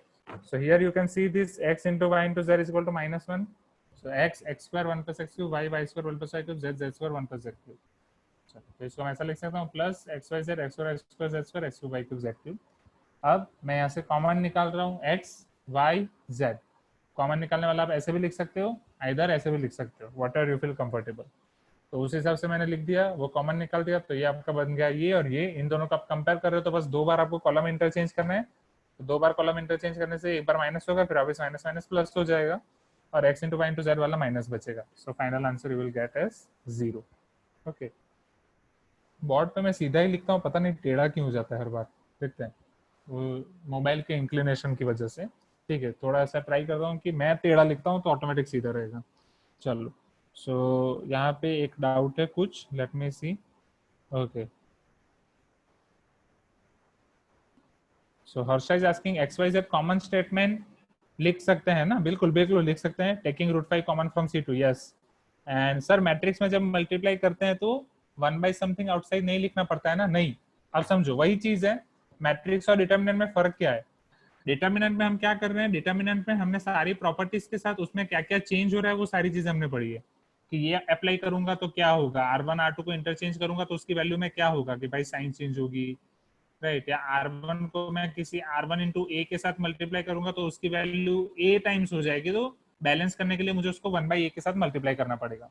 बट मैट्रिक्स के केस में क्या होता है, matrix is just an arrangement, तो उसमें आप जो भी करोगे उससे नया मैट्रिक्स मिलेगा, this will be your new matrix. उसका पुराने मैट्रिक्स के साथ कोई रिलेशन नहीं है, राइट? जस्ट रिलेशन वो है कि वो आप प्रोसेस अप्लाई करके लाए हो, तो उसको हम इक्वेट कर ही नहीं सकते since it is an arrangement. तो मैट्रिक्स की एप्लीकेशन बस हम यहाँ पे करते हैं कि भाई a into b equal to c है, तो रो इंटू कॉलम, तो अगर इसको मैं रो वाइज चेंज करूंगा तो ये भी रो वाइज चेंज होगा, जो यहाँ पे चेंज करूंगा वो रो वाइज होगा, और इसको अगर मैं कॉलम वाइज चेंज करूंगा तो ये भी कॉलम वाइज चेंज होगा, दैट्स इट। तो वहां पे अगर मैं रो वाइज मल्टीप्लाई कर रहा हूँ तो बस इन दोनों को मैं रो वाइज मल्टीप्लाई कर दूंगा, और कुछ 1 बाई ए लिखने की जरूरत ही नहीं है, क्योंकि वहां पे ऐसी कंडीशन आएगी ही नहीं, वहां पे डिटर्मिनेंट वाला केस है ही नहीं, वहां पे जस्ट इस रो को आप मल्टीप्लाई कर रहे हैं तो इधर भी इसी रो को मल्टीप्लाई करना है। फिर सेम विद दिस केस, इसमें अगर कुछ कॉलम वाइज चेंज करें तो इसको भी कॉलम वाइज चेंज करना पड़ेगा। Okay, so is it clear now? Matrix और डिटर्मिनेंट का कंसेप्ट क्लियर हो रहा है ना? राइट, कंफ्यूज मत हो जाना, मैट्रिक्स वाले सारी प्रोसेस हमें बस यहाँ पे काम आएगी, और इस प्रोसेस का हमने कहाँ पे यूज किया था? 2 जगह पे, either finding inverse, either finding x Y z. Okay, determinant में आप देख ही सकते हो हम कैसे बड़े बड़े एग्जांपल सॉल्व कर रहे हैं सिर्फ इसकी मदद से, राइट। और डिटर्मिनेंट में भी हम डिटर्मिनेंट की मदद से इनवर्स फाइंड कर सकते हैं, वो पढ़ेंगे आज, और डिटर्मिनेंट की मदद से बाकी सारी चीजें भी। Okay, so let me make this board such that you don't feel its inclination. Okay.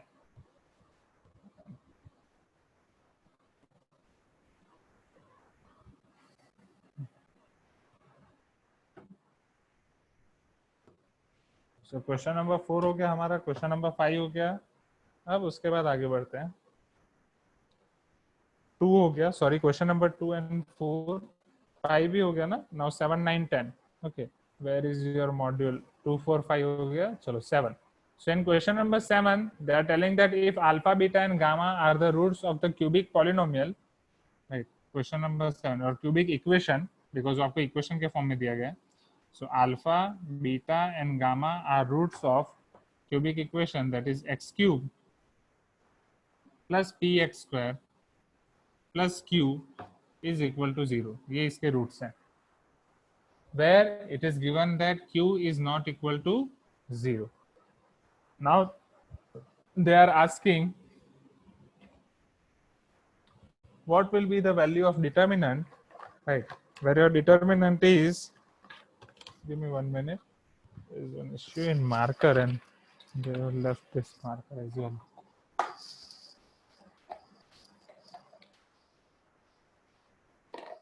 marker ही नहीं मिल गई, चलो।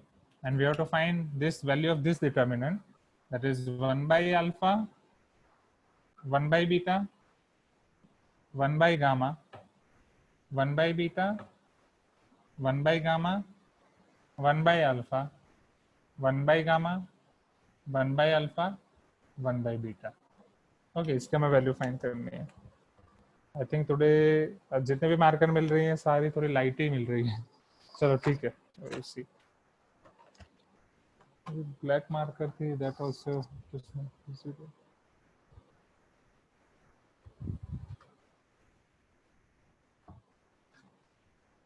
चलो कैसे करेंगे, एनीवन सोचो इसके बारे में थोड़ा।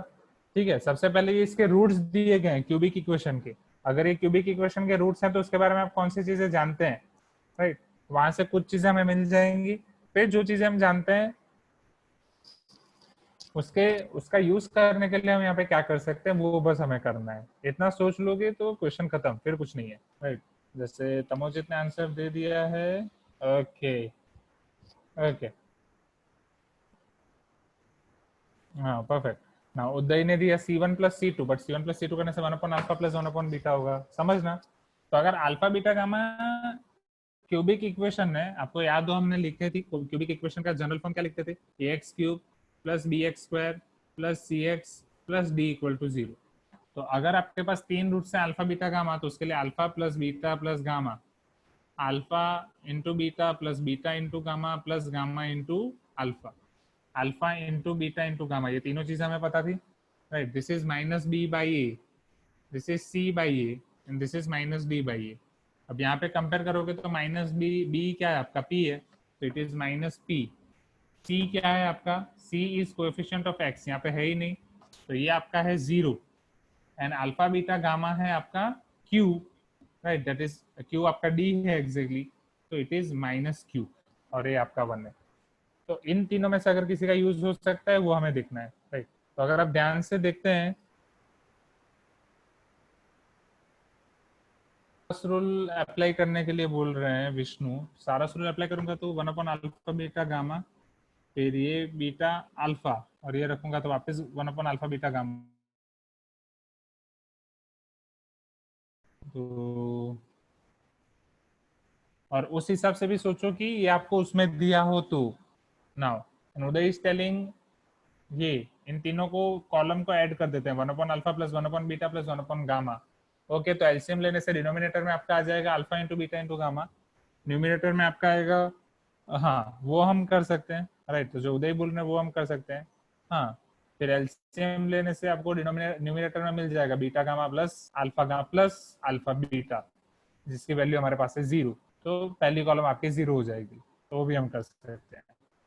ठीक है, चल सो let us do here C1 will be converted to C1 plus C2 plus C3, ठीक है. So your determinant will be 1 by alpha plus 1 by beta plus 1 by gamma, 1 by beta, 1 by gamma. Here 1 by beta, 1 by gamma, 1 by alpha. Here it is 1 by gamma, 1 by alpha. Here 1 by gamma plus 1 by alpha plus 1 by beta. Here it is 1 by alpha, 1 by beta. ठीक है, चलो अब यहाँ पे LCM ले लेते हैं. So this determinant will be equal to beta into gamma plus alpha into gamma plus alpha into beta divided by alpha beta gamma, isn't it? चलो 1 by beta 1 by gamma, यहाँ पे भी alpha into gamma plus beta into alpha plus beta into gamma divided by alpha into beta into gamma, right? चलो अब यहाँ पे alpha into beta plus beta into gamma plus alpha into gamma divided by alpha into beta into gamma. This is 1 by gamma, 1 by alpha, 1 by alpha, 1 by beta. So अगर आप value रखोगे तो ये भी 0 है, 0 है, 0 है, तो आपका न्यूमिनेटर, डिनोमिनेटर आपका माइनस को माइनस को माइनस को, बट 0 बाय एनीथिंग इज 0. सो अगर आपकी फर्स्ट कॉलम 0 हो गई, बाकी के टर्म्स आपके कुछ भी हो, कोई फर्क नहीं पड़ता, final answer will be 0. Is it clear now? अब हर्षा बोल रहे हैं 1 by a plus 1 by b plus 1 by c common ले सकते हैं. हाँ कॉमन ले सकते हैं, तो कॉमन लेने के बाद वो 1 1 1 आ जाएगा, और बाहर जब आप कॉमन ले लोगे तो बाहर की वैल्यू 0 आ जाएगी, 0 इंटू एनीथिंग 0. ओके, या दूसरी मेथड ये भी है जो तमोजित ने बोला, वो आप पहले कर सकते हैं. ठीक है, कि alpha into beta into gamma से मल्टीप्लाई कर दें रो वाइज या कॉलम वाइज 3 बार, तो बाहर alpha into beta into gamma whole cube आ जाएगा. ठीक है, तो इससे आपका क्या हो जाएगा, या ठीक है, अच्छा डायरेक्ट वही बोला. ठीक है, तो वो आप करेंगे तो आपके पास हर एक टर्म यहाँ पे 2 2 का मल्टीपल हो जाएगा. ठीक है, मतलब जैसे यहाँ पे एलसीएम लेने से आ रहा था बीटा गामा अल्फा बीटा, तो वैसे ही टर्म सभी जगह पे हो जाएगी, क्योंकि alpha beta gamma by alpha beta gamma, alpha beta gamma by beta alpha gamma, alpha beta gamma by gamma alpha beta. तो उस तरीके से फिर तीनों का अगर ऐड करोगे रो वाइज या कॉलम वाइज, तो एक कॉलम या एक रो आपको 0 मिल जाएगी. Is it clear? क्या ये क्वेश्चन क्लियर हुआ? मस्त क्वेश्चन है. Question number 7, alpha beta gamma. Okay, shall we move to next question? अच्छा, तो क्वेश्चन 7 के बाद अब आपको डाउट है क्वेश्चन 9 एंड 10, वो फटाफट खत्म करते हैं, फिर नेक्स्ट कंसेप्ट हमें देखना है.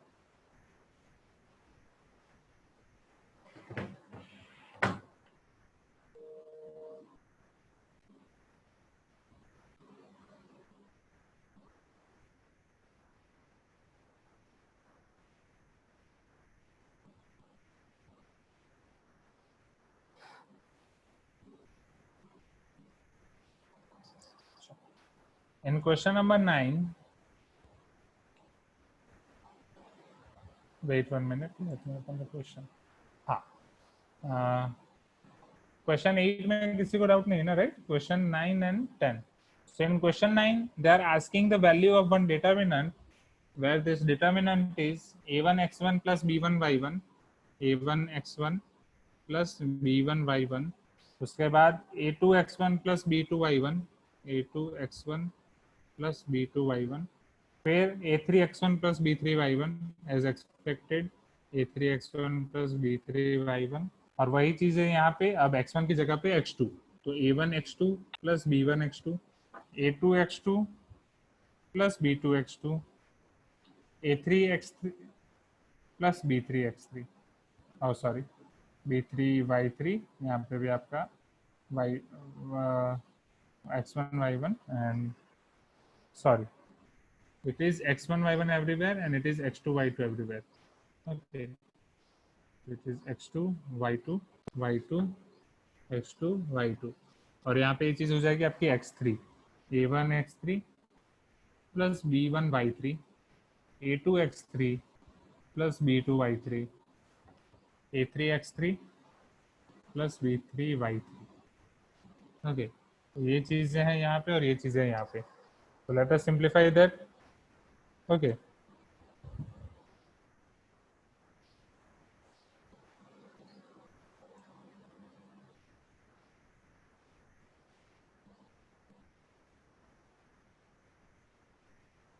ओके, चलो किस तरीके से कर सकते हैं, सोचो।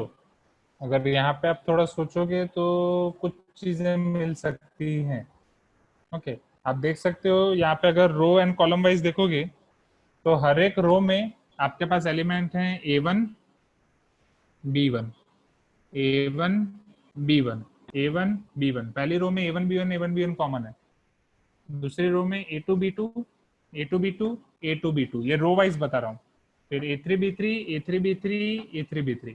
तो मुझे ये ऑब्जर्वेशन मिल रहा है कि पहली रो में सभी जगह पे A1 into something plus B1 into something है, और दूसरी रो में A2 into something plus B2 into something है।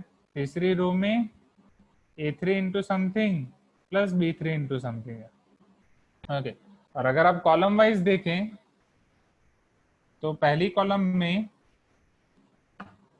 x1 x2 है, तो x1 into something plus y1 into something है पहली कॉलम में, इजंट इट?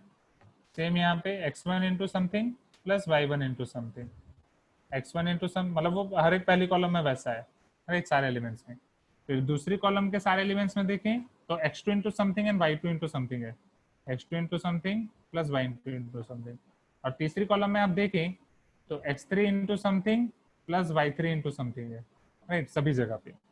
तो ये रो एंड कॉलम वाइज मुझे एक ऑब्जर्वेशन मिल रहा है। तो ऑब्वियसली अगर मैं दो मैट्रिक्स का मल्टीप्लीकेशन करूं तो मल्टीप्लीकेशन रो और कॉलम वाइज होता है, राइट, रो इनटू कॉलम। और यहाँ पे मुझे रो और कॉलम में कुछ चीजें पता चल रही है कि पहली रो में A1 B1 A2 B2 और तीसरी रो में A3 B3 है, isn't it? और यहाँ पे कॉलम वाइज पहली कॉलम में x1 y1, दूसरी कॉलम में x2 y2 और तीसरी कॉलम में x3 y3 है। तो अगर मैं दो मैट्रिक्स ऐसे ले रहा हूँ, समझना, अगर मैं दो मैट्रिक्स ऐसे ले रहा हूँ कि जिसका मल्टीप्लीकेशन ऊपर वाला मैट्रिक्स मिले, तो ऑब्वियसली वो मैट्रिक्स ऐसे होना चाहिए कि जिसके रो में मेरे पास एलिमेंट्स हो A1 B1 A2 B2 A3 B3, क्योंकि ये A1 B1 A2 B2 A3 B3 है। यहाँ पे कुछ नहीं है, राइट, यहाँ पे कोई तीसरा एलिमेंट नहीं है, तो तीसरा एलिमेंट मेरा होना चाहिए 0, क्योंकि सिंस मेरा प्रोडक्ट 3/3 आना चाहिए, तो हम 3/3 दो मैट्रिसेस को मल्टीप्लाई कर रहे हैं, क्योंकि हमें उसका डिटर्मिनेंट भी फिर निकालना है। चलो, अब कॉलम वाइज अगर देखें तो पहली कॉलम मेरी होनी चाहिए x1 y1, फिर तीसरा कुछ नहीं है तो 0, x2 y3, तीसरा कुछ नहीं। देखें तो अगर मैं इसका प्रोडक्ट करूं, first row first column A1 x1 plus B1 y1,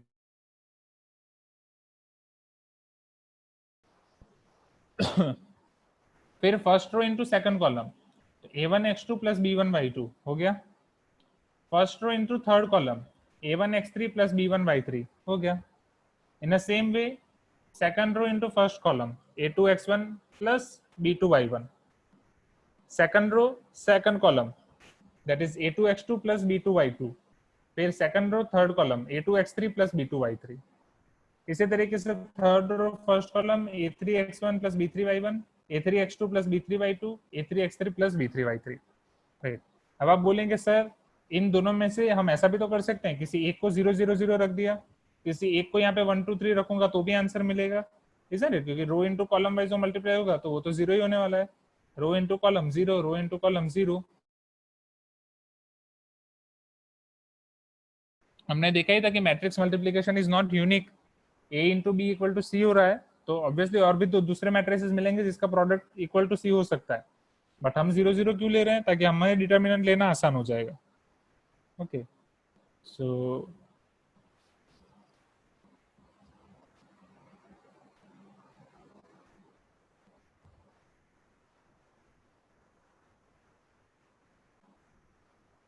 okay, तो क्या ये पता चला मैंने अभी जो यहाँ पे बोला कि मैं अपने आप से ही बातें कर रहा था, राइट? तो यहाँ पे स्टूडेंट्स ने कुछ रिस्पांस दिया है। Tamojit sir, I did by splitting column 1 I don't okay, and I get it in 3-4 steps. Okay, तो हम स्प्लिट करके सोच सकते हैं अगर कॉलम 1 को स्प्लिट कर रहे हैं तो ओके ठीक है. फिर Soumik sir we split A1 A2 A3 and B, वो सिर्फ कोई भी एक कॉलम के लिए, तो एक कॉलम में हम A1 A2 A3 के साथ खेलेंगे और दूसरी कॉलम में B1 B2 B3 के साथ, तो हो सकता है वहां से split the matrix we will get 8 matrices in which taking variables common we get in all matrix 2 columns same and 0 plus 0 plus 0 8 times is equal to 0. Okay, okay. Now again Somik is telling sir we will split A1 A2 A3 and B1 B2 B3 in different determinant. कैसे Somik? I am not getting what you are telling. A1 A2 A3 and B1 B2 B3 को तीनों को आप एक ही, मैं वही बोल रहा हूँ, अगर आपको दो डिफरेंट डिटरमिनेंट में स्प्लिट करना है तो कोई एक कॉलम को वाइज ही आप स्प्लिट कर सकते हो, either this और this. सर या ऐसा सारे सर करने हो तो sir A1 X1 A1 X2 और A1 X3 सर सारे अलग रहेंगे, B1 Y1 B1 Y2 B1 Y3 सारे अलग रहेंगे सर. तो A1 A2 A3 कॉमन ले लेंगे, B1 B2 B3 भी कॉमन ले लेंगे. यहाँ पर हम ऐसा नहीं लिख सकते ना. स्प्लिट करने की हमारे पास क्या रूल है कि अगर आप इसको स्प्लिट कर रहे हो तो बाकी दोनों आपके एज इट इज रहने चाहिए. अगर ये मैट्रिक्स होता तो आप जो बोल रहे हो वैसा कर सकते हैं, समझना. मैट्रिक्स एडिशन कैसे है? मैट्रिक्स में अगर मैं ऐड कर रहा हूँ तो सारे एलिमेंट्स आपके ऐड होते हैं, राइट. अगर ये 1 2 3 है 4 5 6 है 7 8 9 है, ये 1 2 3 4 5 6 7 8 9 है, तो ये 1+1 दोनों ऐड होके इधर 2 होगा, इधर 9+9 दोनों ऐड होके 18 होगा. इस तरीके से सारे के सारे एलिमेंट्स ऐड होते हैं. तो अगर ये मैट्रिक्स होता तो हम ऐसा कर सकते हैं, बट डिटर्मिनेंट में क्या है, अगर आपको स्प्लिट करना है या ऐड करना है तो दो बाकी की दो रो या दो कॉलम आपके सेम रहने चाहिए एज इट इज.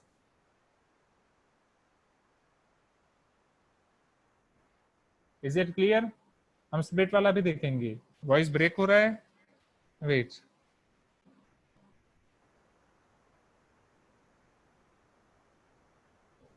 हाँ, इसीलिए तो हमें 8 मैट्रिसेस मिलेंगे. ओके, तो आप दोनों तरीके से कर सकते हो. ओके, तो यहाँ पे मैं मेरा ऐसा केस है, राइट, कि जहाँ पे ये एक मैट्रिक्स है, वो my matrix C will be multiplication of two matrices, that is A into B. That E will be equal to determinant of A into determinant of B. Okay, इन दोनों के A into B का determinant आपको मिलेगा determinant A into determinant B. That is property for matrices. Okay, तो यहाँ पे determinant A मुझे क्या मिल जाएगा? 0, isn't it? एंड यहाँ पे इसका डिटर्मिनेंट क्या मिलेगा? 0. So final answer will be 0. Or you can split any column and you can proceed. Okay, voice break हो रहा है. Okay, so let us wait for 1-2 minutes.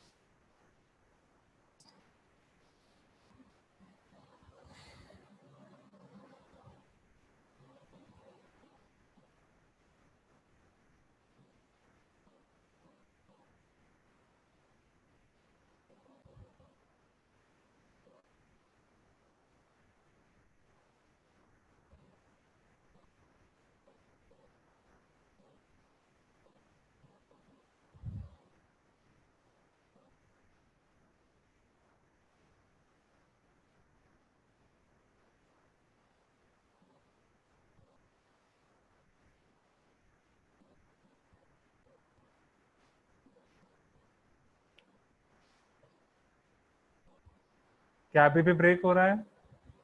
Is it still breaking? Can you hear me?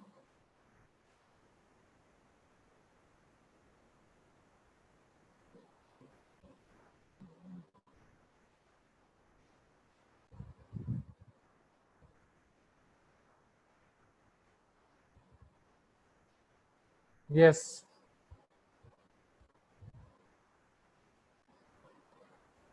Okay, so if it is clear now, let us finish this question. So here determinant of AB will be determinant A into determinant B. So my determinant A is 0, right. अब जैसा कि मैं इस तरीके से ले रहे हैं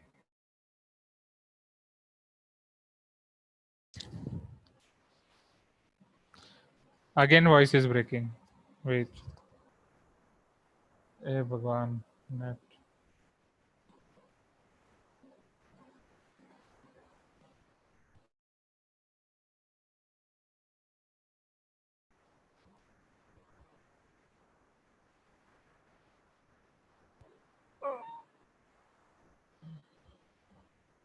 Can you hear me now? Is it clear now?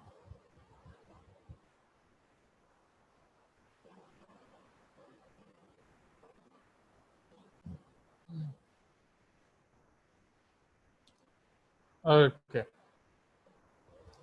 What about others? Am I audible? Is the question. So here आपका डिटर्मिनेंट ए भी 0 होगा, डिटर्मिनेंट बी भी 0 होगा, तो फाइनल आंसर 0. अब अगर यहाँ पे आप सारे एलिमेंट 0 नहीं भी ले रहे हैं, राइट, तो डिटर्मिनेंट भी आपको समथिंग मिलेगा.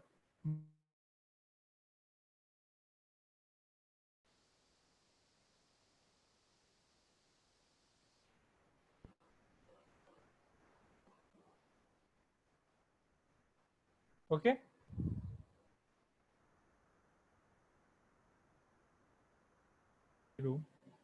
ये 0 और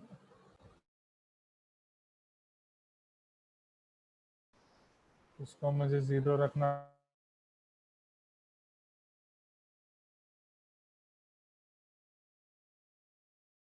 फिर 1 को लूंगा तो भी चलेगा.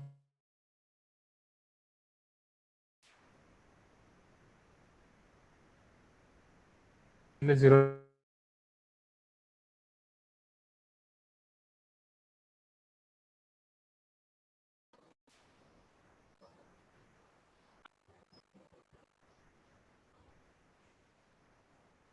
Okay, so this is the case. Now let us see our last question, question number 10. So in question number 10, they are asking, this marker is today,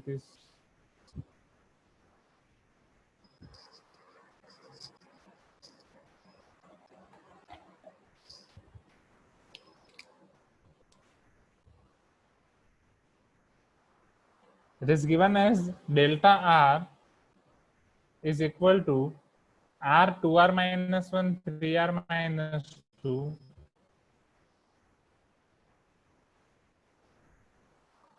X, Y, Z, n plus 1 by 2, n square, and 3n minus 1 by 2. Then sigma R is equal to 1 to n delta R. Right. अब इसमें भी आपको समझना है, तो just summation वाला rule आपको in general apply करना है. ठीक है, तो समेशन वाला रूल अगर आप इन जनरल अप्लाई करोगे तो ये पूरा डिटर्मिनेंट सम हो रहा है, राइट, पूरे डिटर्मिनेंट का समेशन हो रहा है. तो डिटर्मिनेंट का समेशन कैसे हो रहा है? पहले डिटर्मिनेंट में वैल्यू रख रहे हैं r इक्वल टू 1, फिर डिटर्मिनेंट में r इक्वल टू 2, फिर डिटर्मिनेंट में r इक्वल टू 3, वहां से लेकर डिटर्मिनेंट में r इक्वल टू n. और सिंस आपका r वेरिएबल सिर्फ फर्स्ट कॉलम में है, तो बाकी दोनों कॉलम सभी जगह पे कांस्टेंट है. तो अगर बाकी दोनों कॉलम कांस्टेंट है तो आप सिर्फ पहले वेरिएबल का सम कर सकते हैं. तो यहाँ पे आपका हो जाएगा सिग्मा r, ये हो जाएगा सिग्मा 2r माइनस 1, ये हो जाएगा sigma 3r minus 2. This is your x y z as it is. This is n plus 1 by 2 as it is, n square n 3n minus 1 by 2 as it is. Sigma r आपको पता ही है, sigma r क्या होता है? n plus 1 by 2. 2 बाहर निकाल दो. Sigma r क्या होता है? n plus 1 by 2 minus sigma 1 is n, right. तो चलो यहाँ पे 3n minus n plus 1 by 2 minus 2 sigma 1 क्या होता है? n. बाकी सारी चीजें एज इट इज, तो उसको मैं नहीं लिख रहा हूँ. ओके, अब इसका सिंप्लीफाई करते हैं. तो पहला तो n into n plus 1 by 2 ही रहेगा. दूसरा वाला अगर आप सिंप्लीफाई करो तो 2 cancel, n square plus n. Okay, so n square plus n minus n cancel, ये आपका आ गया n स्क्वायर. चलो अब यहाँ पे अगर आप सिंप्लीफाई करो तो 3n square plus 3n minus 4n plus 3n minus 4n is only minus 1n by 2. So 3n square minus 1n by 2 n common 3n minus 1/2. This is our answer. n plus 1/2, n square, n 3n minus. तो अब आपकी first and third column तीनों same हो जाएंगी, और अगर first and third column तीनों same है तो सिग्मा क्या हो जाएगा? 0. राइट, मैंने सिर्फ फर्स्ट कॉलम का दिखाया. सो इज इट क्लियर? क्या हो जाएगा? आई थिंक यहाँ पे आपके 2.3 के सारे डाउट्स खत्म हो गए, isn't it? Now let us see अब 2.4 के remaining topics. Okay, we are having only 3 minutes, but we will see. Okay, 2.3 बोल रहा हूँ, sorry, 19.3, 19.4. Okay, so 19.3 के आपके सारे डाउट्स खत्म. अब 19.4 में हमारे पास है रैंक, इनवर्स. मैंने आपको इनवर्स दिखा दिया था, isn't it? मैंने आपको एडजॉइंट दिखा दिया था. तो एडजॉइंट की कुछ प्रॉपर्टीज दिखा देता हूँ, फिर रैंक के बारे में देखते हैं. तो वहां उसके बाद आप सारे क्वेश्चन कर सकते हो. ओके, चलो. तो एडजॉइंट की सबसे पहले प्रॉपर्टी,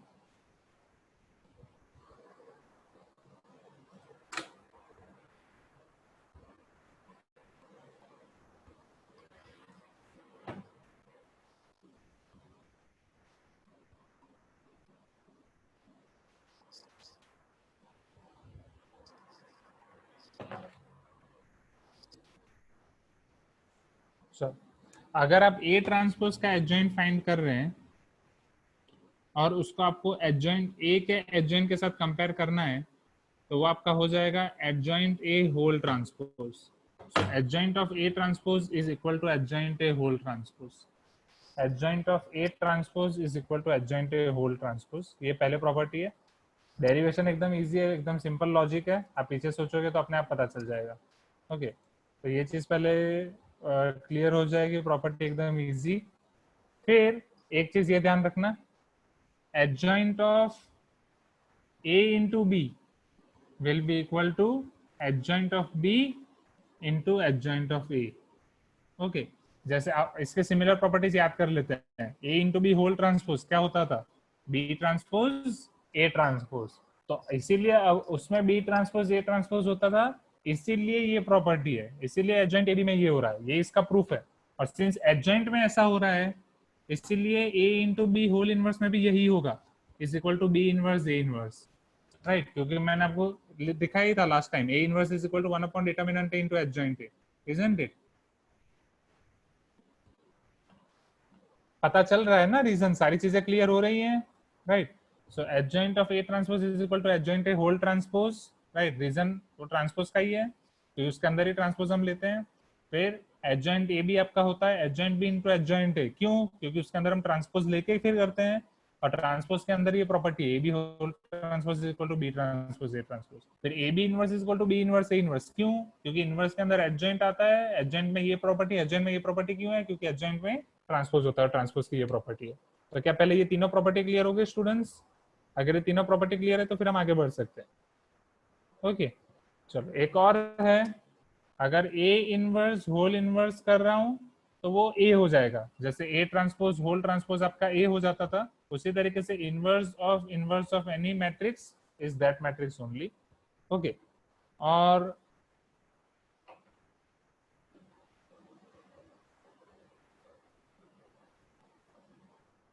ओके, एक और प्रॉपर्टी है, बट आई थिंक वो मॉड्यूल में शायद प्रिंटिंग मिस्टेक हो सकती है.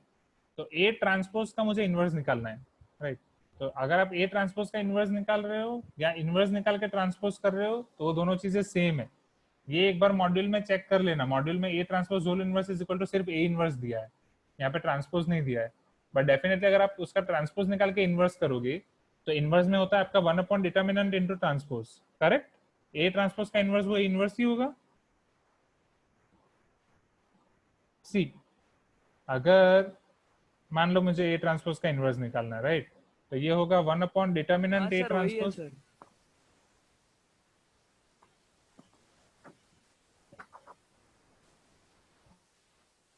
सर वही दिया है सर मॉड्यूल में. Now 1 upon determinant of A transpose. अब हमें ये पता है ए ट्रांसपोज और ए का डिटरमिनेंट तो सेम होता है. अब एडजॉइंट ऑफ ए ट्रांसपोज आपका क्या होगा? That is adjoint A whole transpose, isn't it? अब A इनवर्स आपका होता है 1 upon determinant into adjoint A, तो ये आपका